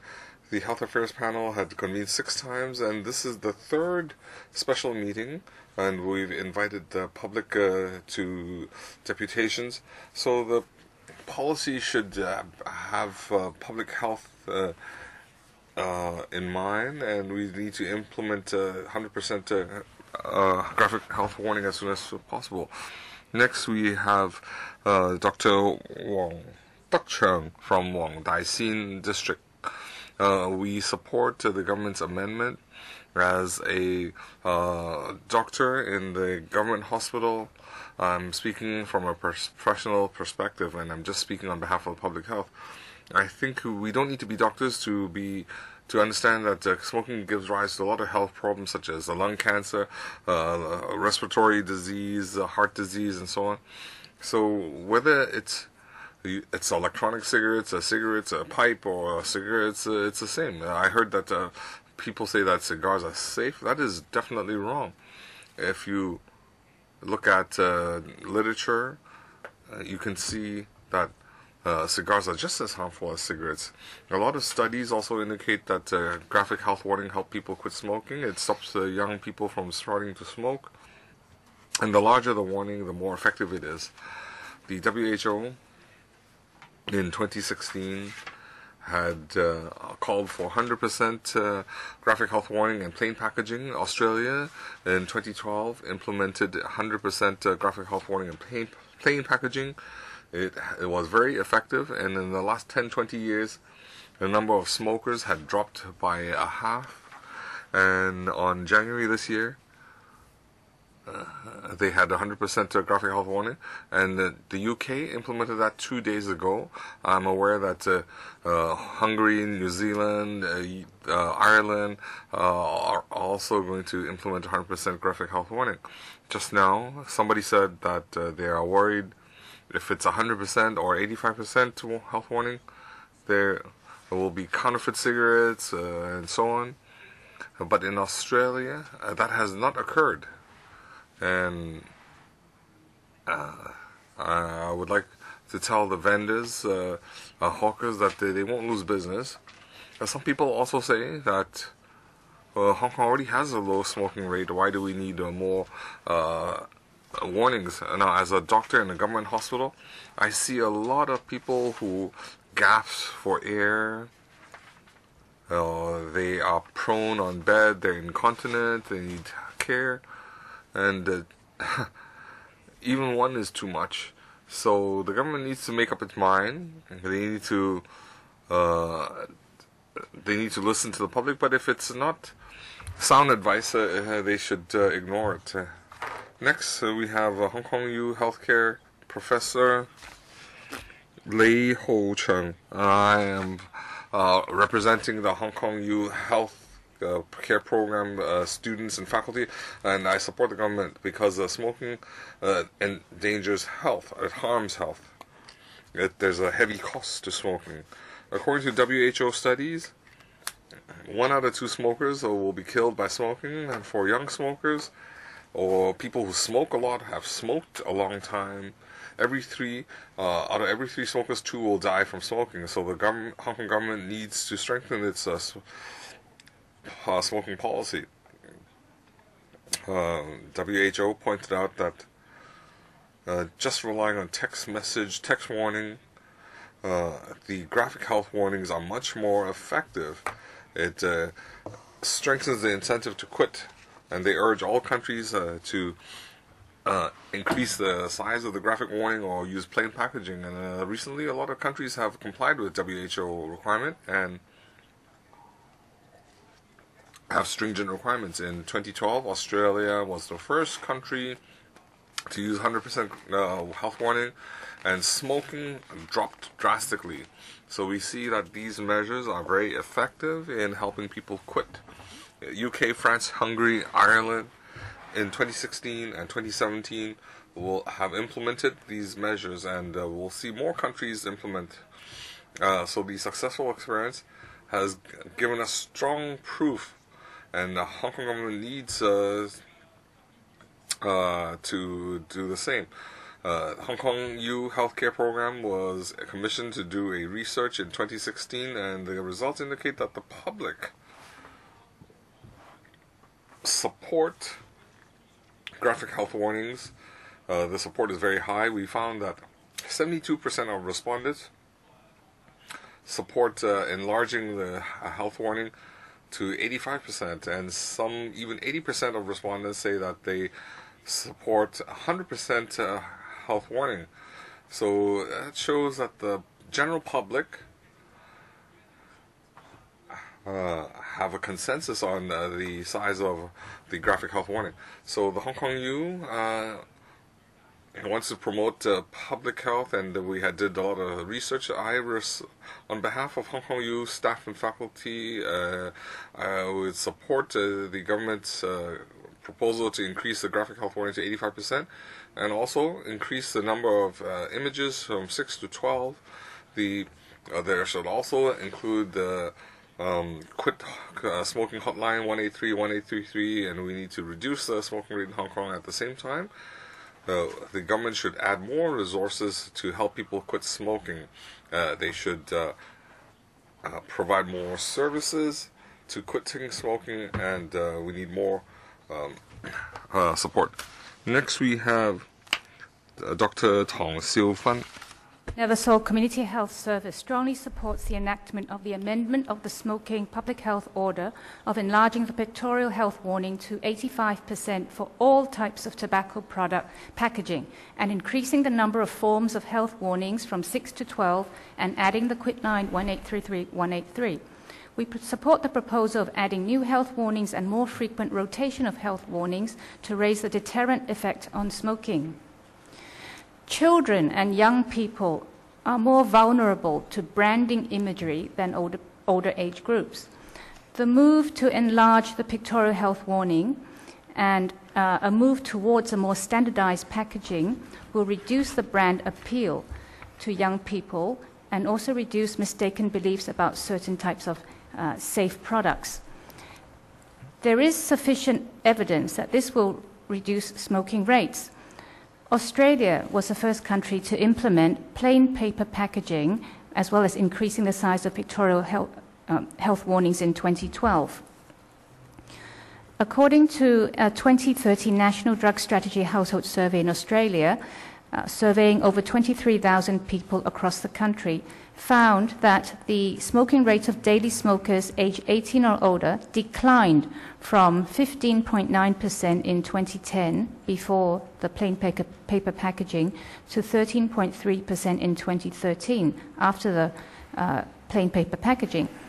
And young people were delaying the commencing smoking. The average age at which 14 to 24-year-olds smoked their first full cigarette increased from 15.4 years of age in 2010 to 15.9 years in 2013. The proportion of 18 to 24-year-olds who have never smoked increased significantly between 2010 and 2013 from 72 to 77% respectively. And the average number of cigarettes smoked per week has decreased from 111 cigarettes in 2010 to 96 cigarettes in 2013. Another report in the Medical Journal of Australia 2014 also found that there was a 78% increase in the number of calls to the quit line associated with the introduction of plain paper packaging. And this increase has been sustained and is not attributable to other anti-tobacco advertising activity, cigarette price increases, or other identifiable causes, which means this is an important incremental step in comprehensive tobacco control. Therefore, we urge the government to enact this amendment to enlarge the pictorial health warnings to at least 85% as soon as possible, and to apply it to all forms of tobacco products of all shapes, sizes, and packaging materials. Thank you. Thank you. Next.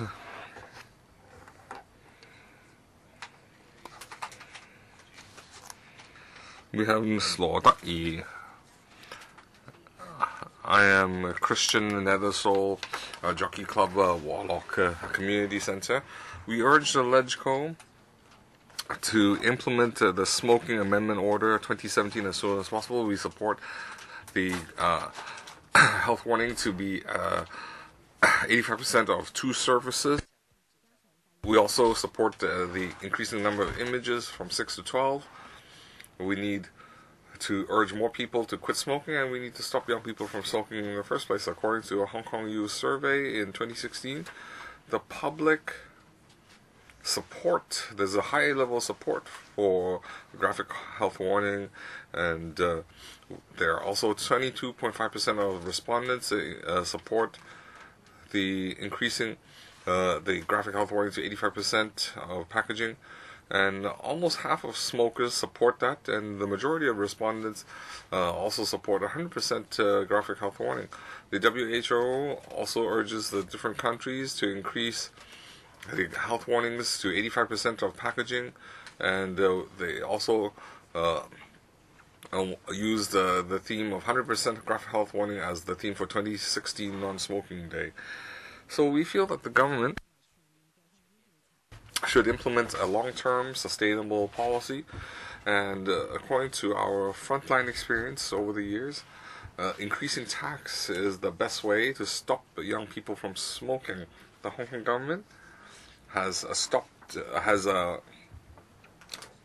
frozen the tobacco tax for 3 years, and according to 2015 WHO report, increasing the tax on tobacco to 75% or above is the most effective measure. But the tax is only 67% of retail price. And we already have 30 countries who have tax levels at 75% of retail price. And 75% of countries have it at 70% or more. So the Hong Kong needs to consider the successful experience and the need to review its tax policy regarding tobacco.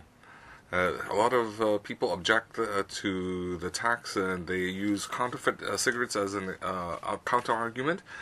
And but the studies indicate that there is no causality or no relevant implication.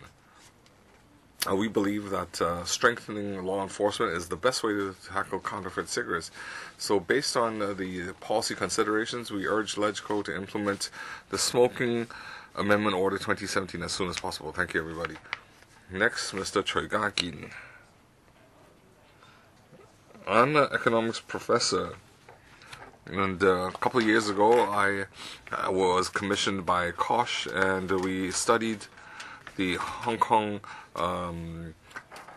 packaging, and in the last 2 years we renewed our analysis, and we had also reported a detailed expert report to the Health Affairs panel, and we also attended LegCo meetings. The findings are very simple. In the last 20 plus years, the government has increased the graphic health warning size 3 times, and we don't see any significant impact it has on smoking rate, and that actually sums it up. So what do I want to say? So I'd like to use my 3 minutes to explain what objective science and objective policy is. In January this year, I had explained with the local statistics clearly indicates contradicts that increasing the graphic health warning size reduces smoking rates, and legislators asked for more local statistics. On 28th of February, in a LegCo discussion paper, the Health Affairs panel used 2 pages to respond to the local statistics issue. And I'll give you some examples. For example, they mention, I'm quoting, the survey found that people who smoke daily, 37.2% was they quit because they want to take care of their health, and we need to provide more health information to help them quit smoking. So what is the problem? The problem is, why do you want to avoid health problems? And that means that you can achieve that through increasing the health warning. I can give you another example. I quote, in 2015, the Hong Kong Council on Smoking and Health did a survey on tobacco control. Even if the present graphic warnings have been in place for 8 years, 82% of smokers were aware of the warnings in the last 30 days, and 1/4 considered quitting smoking because of the health warnings. However, the policy objective is really to allow smokers to quit, not just to consider to quit. What is more important is that the survey never analyzed the effect on quitting coming from the enlargement of the health warnings. So the so-called local statistics were no evidence for making policies. The administration is proposing to lower the smoking rate by enlarging the health warning. But you have to be evidence-based. You have to really analyze whether there is a causal relationship. Let me say again, in the last 2 decades, every time the health warning was increased, there was never once that the smoking rate went down as a result. Your time is up. The administration should not ignore evidence for making policies, and should not mislead the public. Next. Samila Gurung. Good afternoon. I work at United Christian in the Subcommittee Health Service, providing direct service to smokers to help them to quit. And in past years, I've been working in this service, and then I've seen cases, smokers whose health has been impacted by smoking, their social status, and even the financial status, especially among the young smokers. So I and myself and then our team, we strongly urge and support the enactment of the amendment of the smoking order, of the enlarging of the pictorial health warning to 85% for all types of tobacco product packaging, and increasing the number of forms of health warning to 12 or even more. And then also adding the quit line 1833-183. We support the proposal of adding new health warning and more frequent rotation of health warning to raise the deterring effect of smoker. The amendment line up with WHO call for countries to adopt plain packaging of pictorial warning covering more than 85% by 2018. We advocate for at least 85% health warning coverage. There's sufficient evidence that this will reduce smoking rates. In Australia, consumption fell by 2.9% in quarter and 12.2% over the year, 2 years after plain packaging legislation came into effect in 2012. The lower socioeconomic group bear a greater burden of morbidity and mortality resulting from tobacco use. Pictorial health warning do not require high level of literacy. Thus, this can help those people. And ethnic minorities in Hong Kong have a huge language barrier. Therefore, having the intervention of larger, clearer and visible pictorial warning will definitely be more effective in communicating the ill effect of smoking. WHO considered the next victim of tobacco epidemic will be women. Tobacco industry promotes cigarettes to women using seductive but false image of vitality, slimness, modernity, and sophistication. In reality, it causes diseases and death. More and more slim-line women-only brands are being introduced. Thus, in addition to exterior health warning, we also suggest government to have stringent measure to reduce the false health belief, and stringent measure to have reduced the false health beliefs about cigarettes and reduce the brand appeal, especially among youth females attracted to aesthetic. Thus, expanding health warning would act as media of education. Bearing this fact in mind, we urge the government to enact the amendment of smoking order as soon as possible. Thank you. Thank you. Next, from the Lok Sin Tong, No Smoking Frontline, Ms. Lau Ngoi Si. Thank you. I appear here on behalf of the Lok Sin Tong, and this is the third time I have been here. The first time I was here was in 2015. In the process, we could see that the administration has been persistent in working for public health. We understand the present order has been with us since 2007. It is absolutely necessary for us to update and adjust it. According to the voices of the tobacco industry last time, I can see that the administration has already made an adjustment. It is said that there will be a grace period of 12 months instead of 6 months, so the industry has more time to get prepared. And also, with regard to cylindrical packaging, there has been some change introduced. However, on the other hand, the tobacco industry has only consideration on their businesses and their interests, and they are turning a blind eye to the health of Hong Kong people. They know that smoking harms health, and if people choose to smoke, that is their own choice. But for 90% of the people who are non-smokers and who are exposed to secondary and tertiary smoke, we just have no choice. The administration is proposing to expand the coverage of the health warning to 85%, and also the number of forms of health warning will be increased from 6 to 12, and also there will be the printing of the quit line.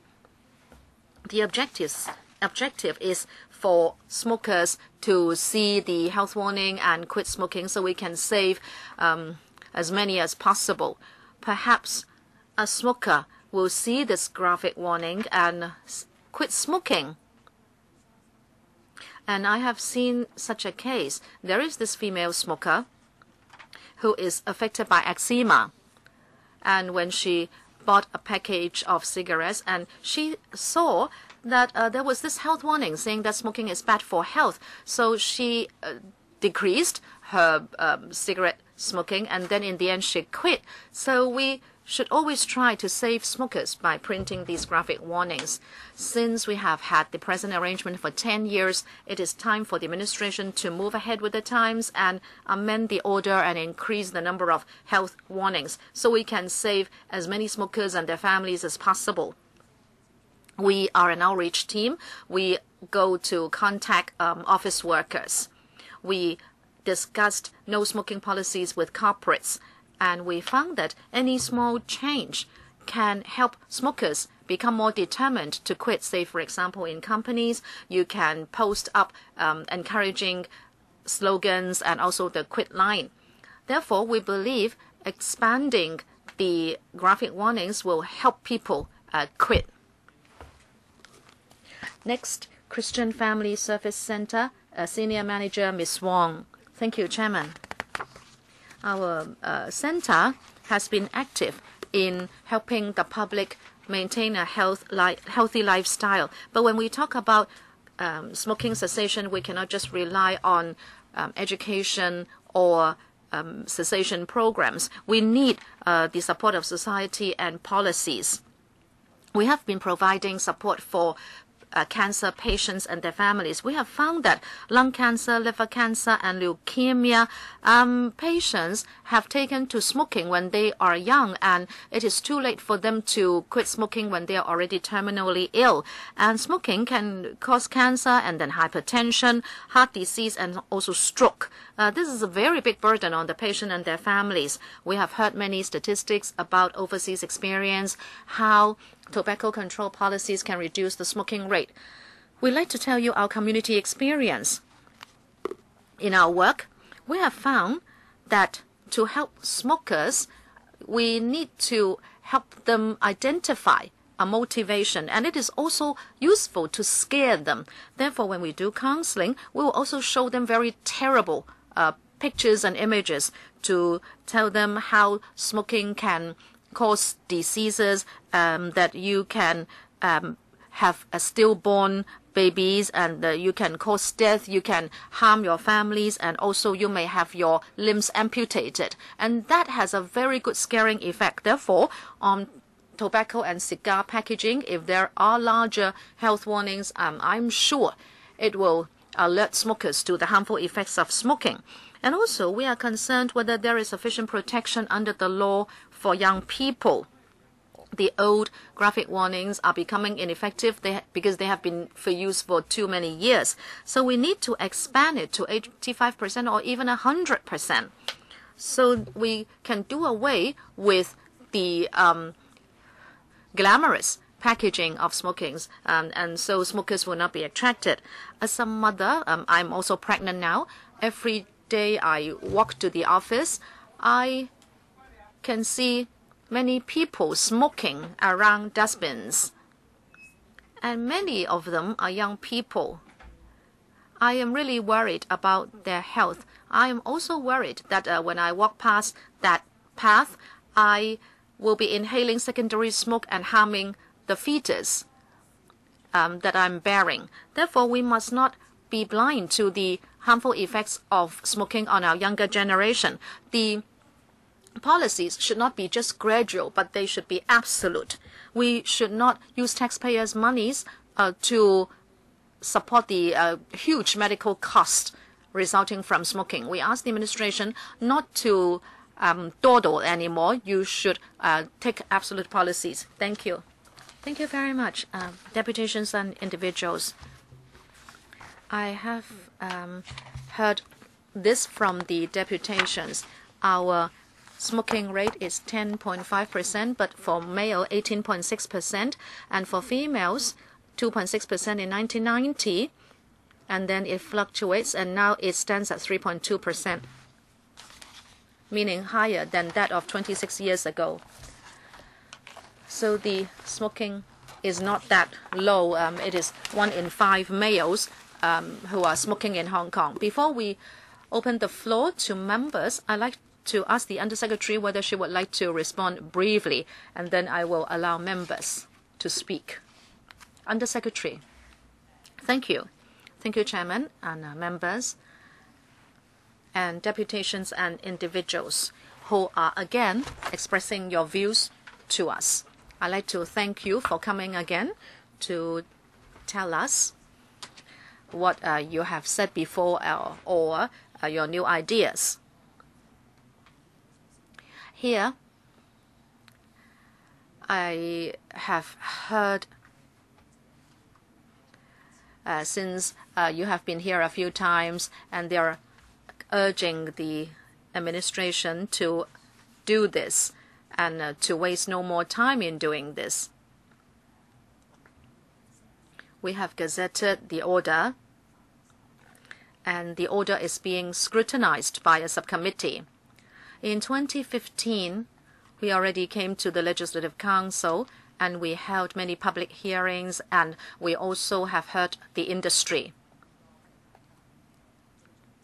Many anti-smoking groups have put forward their proposals, and we have struck a balance between these and the technical difficulties that may be encountered by the industry. But as I said, we have already given this consideration and we have struck a balance. In fact, we have adjusted our proposal. Say, for example, the grace period of 6 months has been extended to 12 months, and we have made adjustments for cigars and drum-shaped containers. I thank the deputations for raising their voices in support of enlarging the health warnings, and thank you for giving us your reasons for supporting this. But of course, we have heard the industry saying that they have technical difficulties. In fact, I have said many times that there is evidence. You may want to see more evidence, but if you read our papers for the last 2 years, we have listed effective evidence. Different countries have adopted enlarged warnings, and they have come up with evidence of a lowering of the smoking rate. Therefore, there is no reason why Hong Kong should not avail itself to such evidence. This is the first time we have proposed to enlarge it from 50% to 85%, and we'll continue to do research to gauge its effectiveness. But other countries have come up with evidence saying that this is very effective. There are also opinion surveys showing that over 70% of Hong Kong people support this, and even smokers, 50% of them support this order. So, apart from looking at territorial surveys, many deputations, whether they have quit smoking or whether they are helping people to quit smoking, they have told us that they were in direct contact with smokers, and they know how smokers react to the health warnings, so that they would pause and think, or they would consider quitting, or they would actually quit. They have told us of their experience on the ground, and this is very valuable for us. Here, I like to say that, in fact, many people say that the evidence shows people will consider quitting, but they would not actually quit. But, you know, smoking quitting is not like having an injection, and it goes through a process. People's thinking will become different. They will get prepared to quit smoking, and then in the end, they would really take the step. And in that process, every step is important. When we want to control tobacco, we will try to help people change their mindset so that they will eventually kick the habit. Some deputations are concerned that whether our graphic warnings will really be effective in the eyes of the public, and whether we have done research. Actually, the Department of Health has placed emphasis on this. They asked focus groups, and you can see now we have 12 warnings instead of 6. Some of them tell the harmful effects of smoking on health. Some seek to scare people, but they are also evidence-based. It is proved that scare tactics can change people's behavior, and also others contain health information. This is the basis for designing the graphic warnings. And in our papers, we have never misled the public. All the evidence we have included in the papers has been confirmed by the Department of Health. So all the data are relevant and meaningful. Many people quit smoking because of health concerns. And so our health warnings seek to depict the harmful effects on health. So it has this warning effect. We want to remind smokers that there will be harm done to their health. We, of course, do not expect 100% of smokers to quit just because of the warning, but if they will just stop and think, and if this is a health warning for young people, then we already think that it's very meaningful. And we also thank some newspaper vendors for coming to tell us about their difficulties. In fact, the FEHD is meeting newspaper vendors to see what kinds of other merchandise they can sell at their stalls. We'll continue to talk to them. We also know that some smokers also told us about their feelings, and we'd like to reiterate that the administration has no intention to crack down on smokers or demonize them. In fact, we just want to help them. Every year, in the last 5-10 years, we have put aside more resources for cessation of smoking. You can see the ever-increasing resources for the purpose. Again, I have heard about illicit cigarettes. Last time, and in fact in many other meetings and also in papers, I have said that international evidence has shown that whether we go for a higher duty or whether we embark on tobacco control policies, and especially this one, expanding the health warning, this has nothing to do with the increase in illicit cigarettes. Yes, we have this problem, and from the information of the Customs and Excise, you will know that they are cracking down on illicit trade all the time. I believe that is an effective way to tackle the problem. But there is no evidence showing that by enlarging the health warning, there will be more trade of illicit cigarettes. Lastly, I'd like to thank the chairman for reminding us that actually our smoking rate is 10.5%. It looks like a low level, but for males, the smoking rate is almost 19%, and the female smoking rate is low,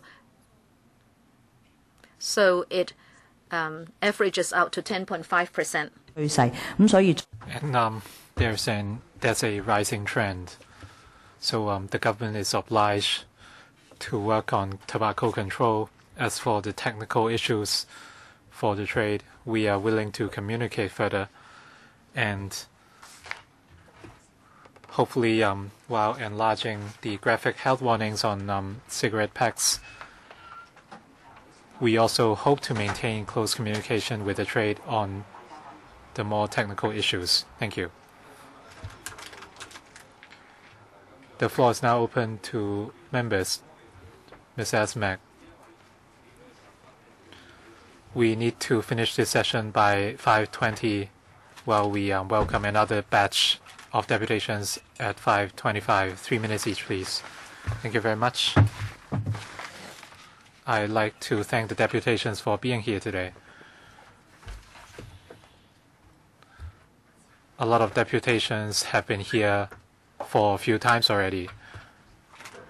It shows that this issue has dragged on for quite some time. We have had many open hearings already.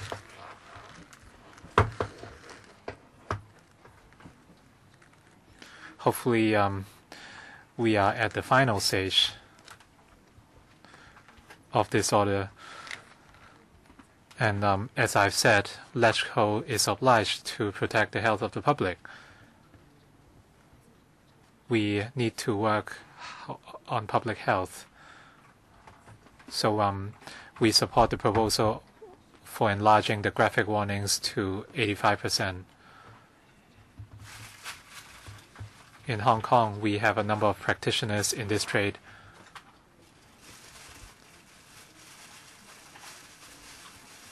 We heard views from newspaper hawkers or tobacco companies with local production lines and local workers. We do not want to affect the livelihood of these practitioners. So when implementing the amendment, the government should listen to these people and avoid affecting their livelihood. We have met multiple times. We have met at panel meetings or bill meetings. We have always been pragmatic. We want to deal with the concerns of practitioners. As I said last time,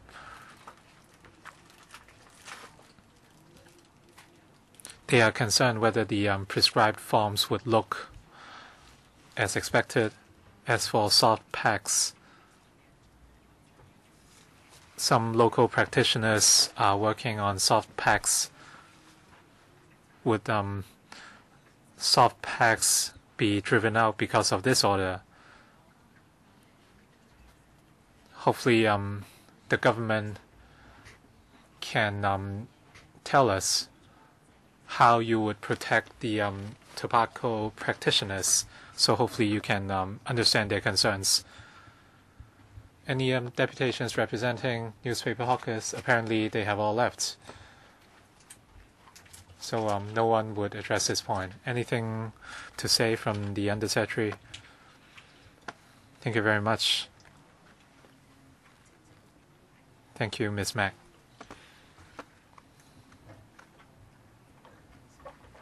On the issue of smoking hazards, I'd like to thank members for their support.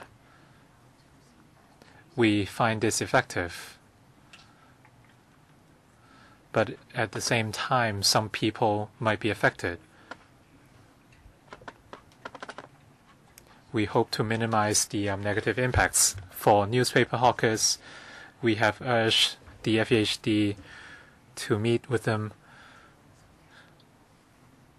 and see what can be done. In recent years, the number of print newspapers have gone down, so their livelihoods might be affected. So hopefully the FEHD would work with them and allow them to sell more types of commodities without breaching the licensing conditions. As for the soft packs,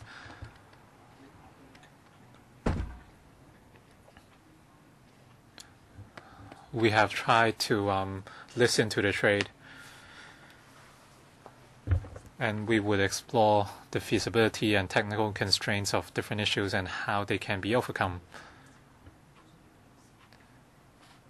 We understand that time is needed to adjust the printing of the packaging, and as we have explained before, sometimes some transparent seals could be applied to soft packs, and we have also heard other suggestions. So we need to explore the legal feasibility of such suggestions. Mr. Paul Chair, thank you. I'd like to thank the deputations.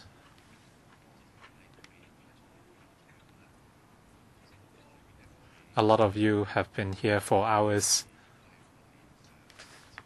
A lot of them are from the medical sector and charities. You all want to minimize smoking in Hong Kong, and you want to protect people's health. So for that, I would like to thank you.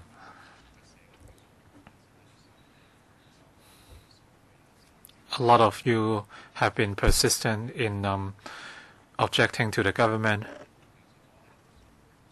This is all about balance, as the Undersecretary said. This is a trilemma according to the trade, and that is public health, consumer rights, and the trade. We have to strike a balance. And a fourth player might be freedom.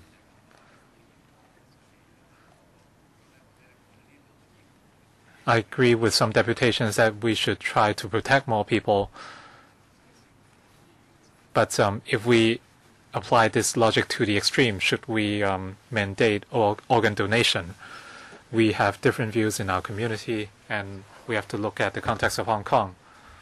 I studied in Australia, and I've been keeping tabs on their developments.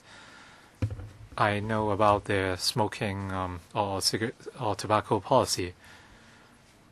Or, as Professor Choi said, why don't we have any figures in Hong Kong to prove the effects of the health warnings? I studied economics. There's a simple principle called marginal efficiency. The returns would diminish. I think we are reaching a point in which enlarging the warnings further would not improve its impact, and we are at a trilemma. We are apparently biased, and we are losing balance, and this is something I'm concerned about. The Undersecretary talked about a survey showing that 7% of the people in Hong Kong support the proposal. I think we have not had any specific figures.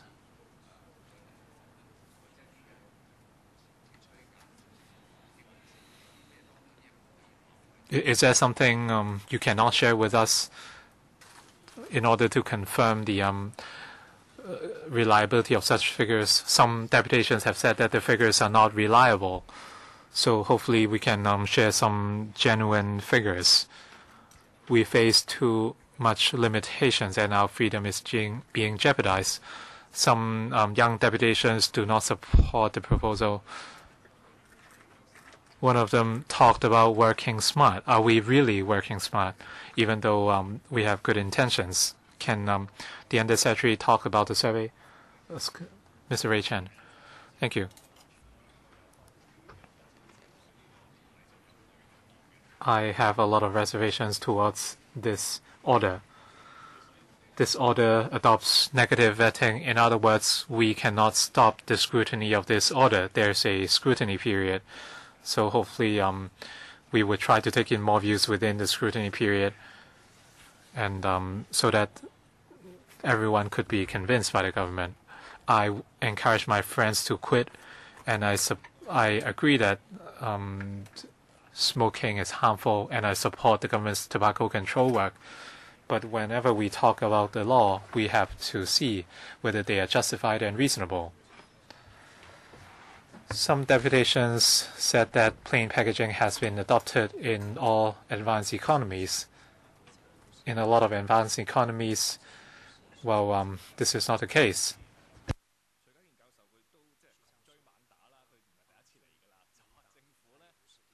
Professor Choi said that the government is not providing any local figures,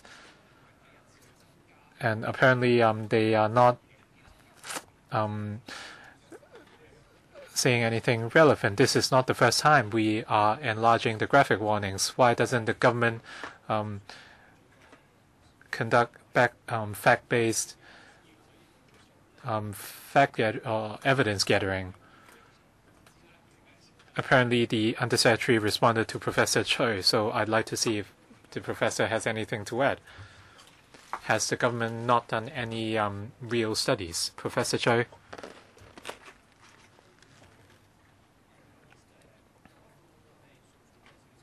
A lot of figures were from the Census and Statistics Department. The government refused to cite the figures I gathered or the studies I conducted. I said they are misleading the public because the government has been saying that what they're doing is effective. For overseas studies, perhaps 20 to 30% of the studies said they are effective, but they would conveniently ignore the others. They are selectively looking at evidence that support them, and they are not presenting the whole picture to the public. The last time graphic warnings were enlarged, the Undersecretary might not be here.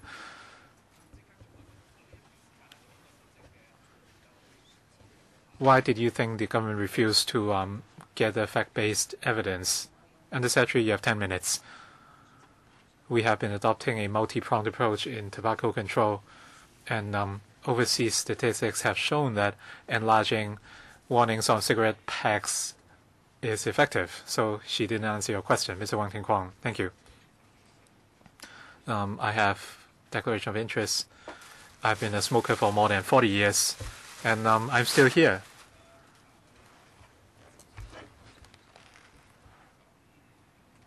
I understand calls from the public on tobacco control and their benefits to our society, and they care about the health of smokers. My wife doesn't want me to smoke either. Down the years, she has been nagging me to quit, but sometimes habits are hard to change. To some extent, tobacco is harmful, but just like unsaturated fat or other unhealthy foods, why don't you ban them all? Of course, there is a reason. If we are to ban smoking completely, would the government classify cigarettes as drugs and impose a total ban? It's no longer about plain packaging or graphic warnings. I think you are not being realistic. Why don't you classify cigarettes as a drug? You can make it illegal altogether to smoke. The tobacco trade has been around for a long, long time.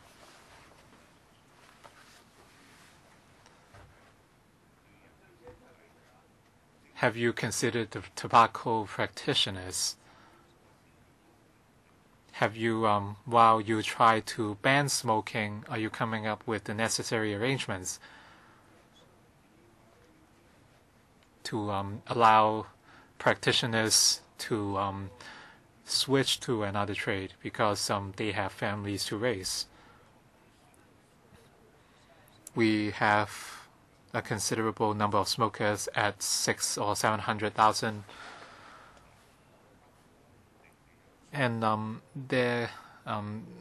you could lead to a lot of uncertainties in our society.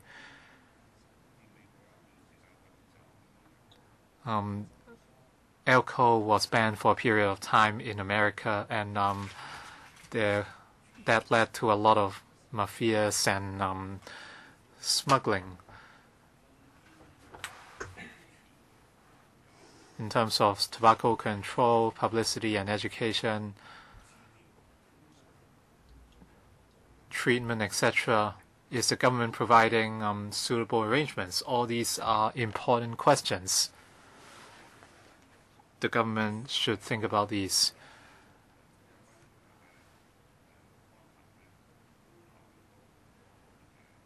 I'm sure the government has considered different people's interests and views, and they would try to strike a balance in this order. They cannot go over the top. I think your time's up, Mr. Wang. Next, Dr. Pt1. Thank you.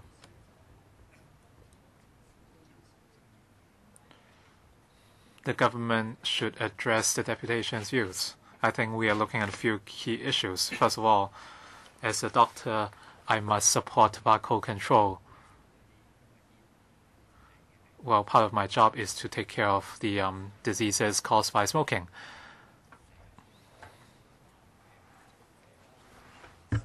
The government has been talking about illicit cigarettes. So my first question is,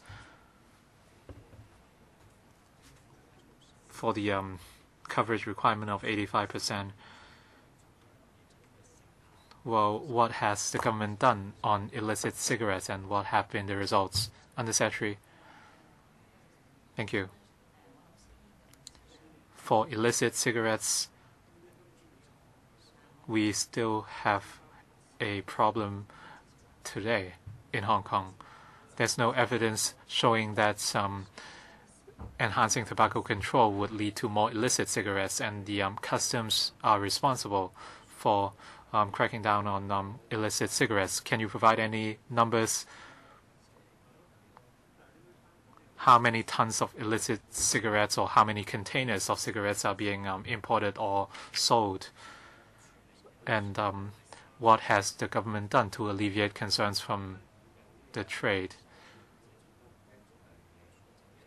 So this way you can try to address their business concerns.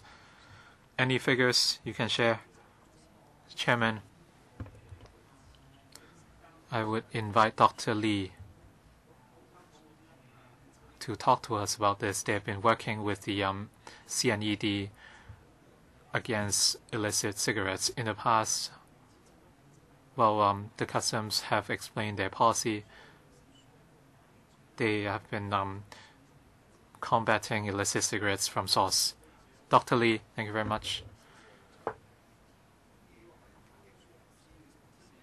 I can share some figures on combating illicit cigarettes, and for the number of illicit cigarettes detected around, it was around 7.6 million, down about 30% compared with the year before. So you can see that the Dr. Lee, how about the taxable cigarettes? Any figures you can share? Or duty-paid cigarettes? How many cigarettes do we have? How many illicit cigarettes do we have in Hong Kong? Sorry, time's up. I have 3 minutes.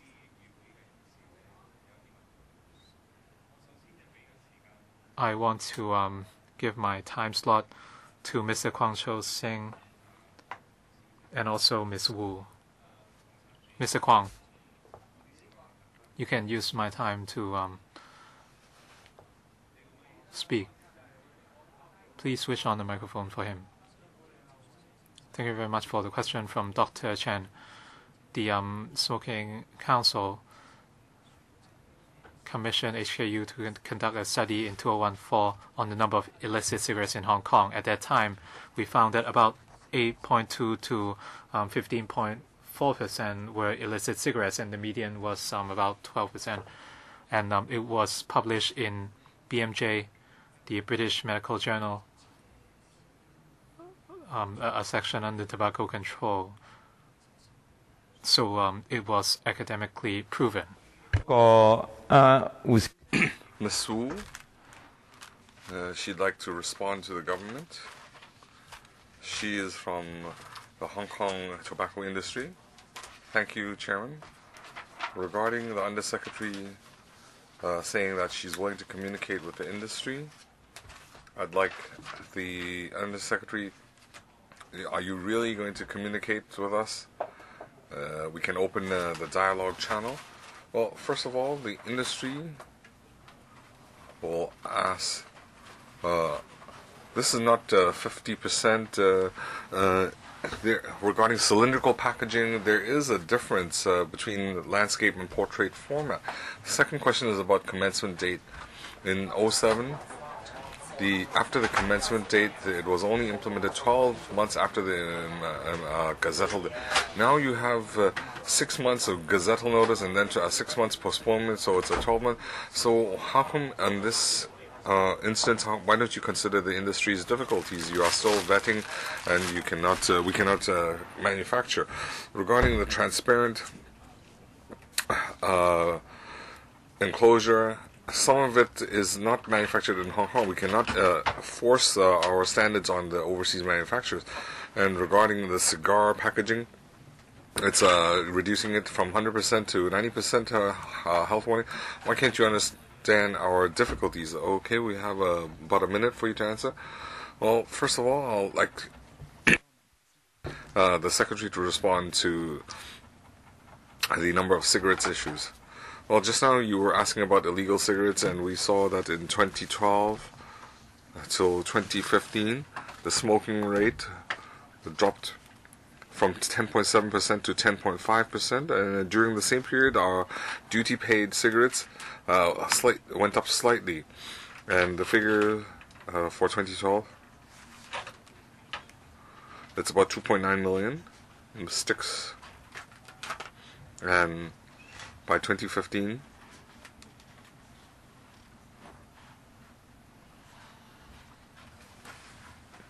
it was up to 32. We saw a figure go up, but the smoking rate went down, but the duty-paid cigarettes, number of duty-paid cigarettes went up. So we don't believe that the counterfeit cigarettes or illegal cigarettes situation deteriorated. That's not a reason, because government officials, they need to do their homework. Mr. Kong could provide statistics and our officials couldn't. We feel you weren't sufficiently prepared, but no matter what, we've overrun 8 minutes and we need to thank our guests. So let me urge the government, they need to use this opportunity after the meeting to meet with the industry or healthcare professionals, because the law, we'd like to have it passed as soon as possible, but if there are technical issues, we can help them iron out of the portrait or landscape format health warning. We need to handle that. So let's take a 5-minute break and return at 5:35.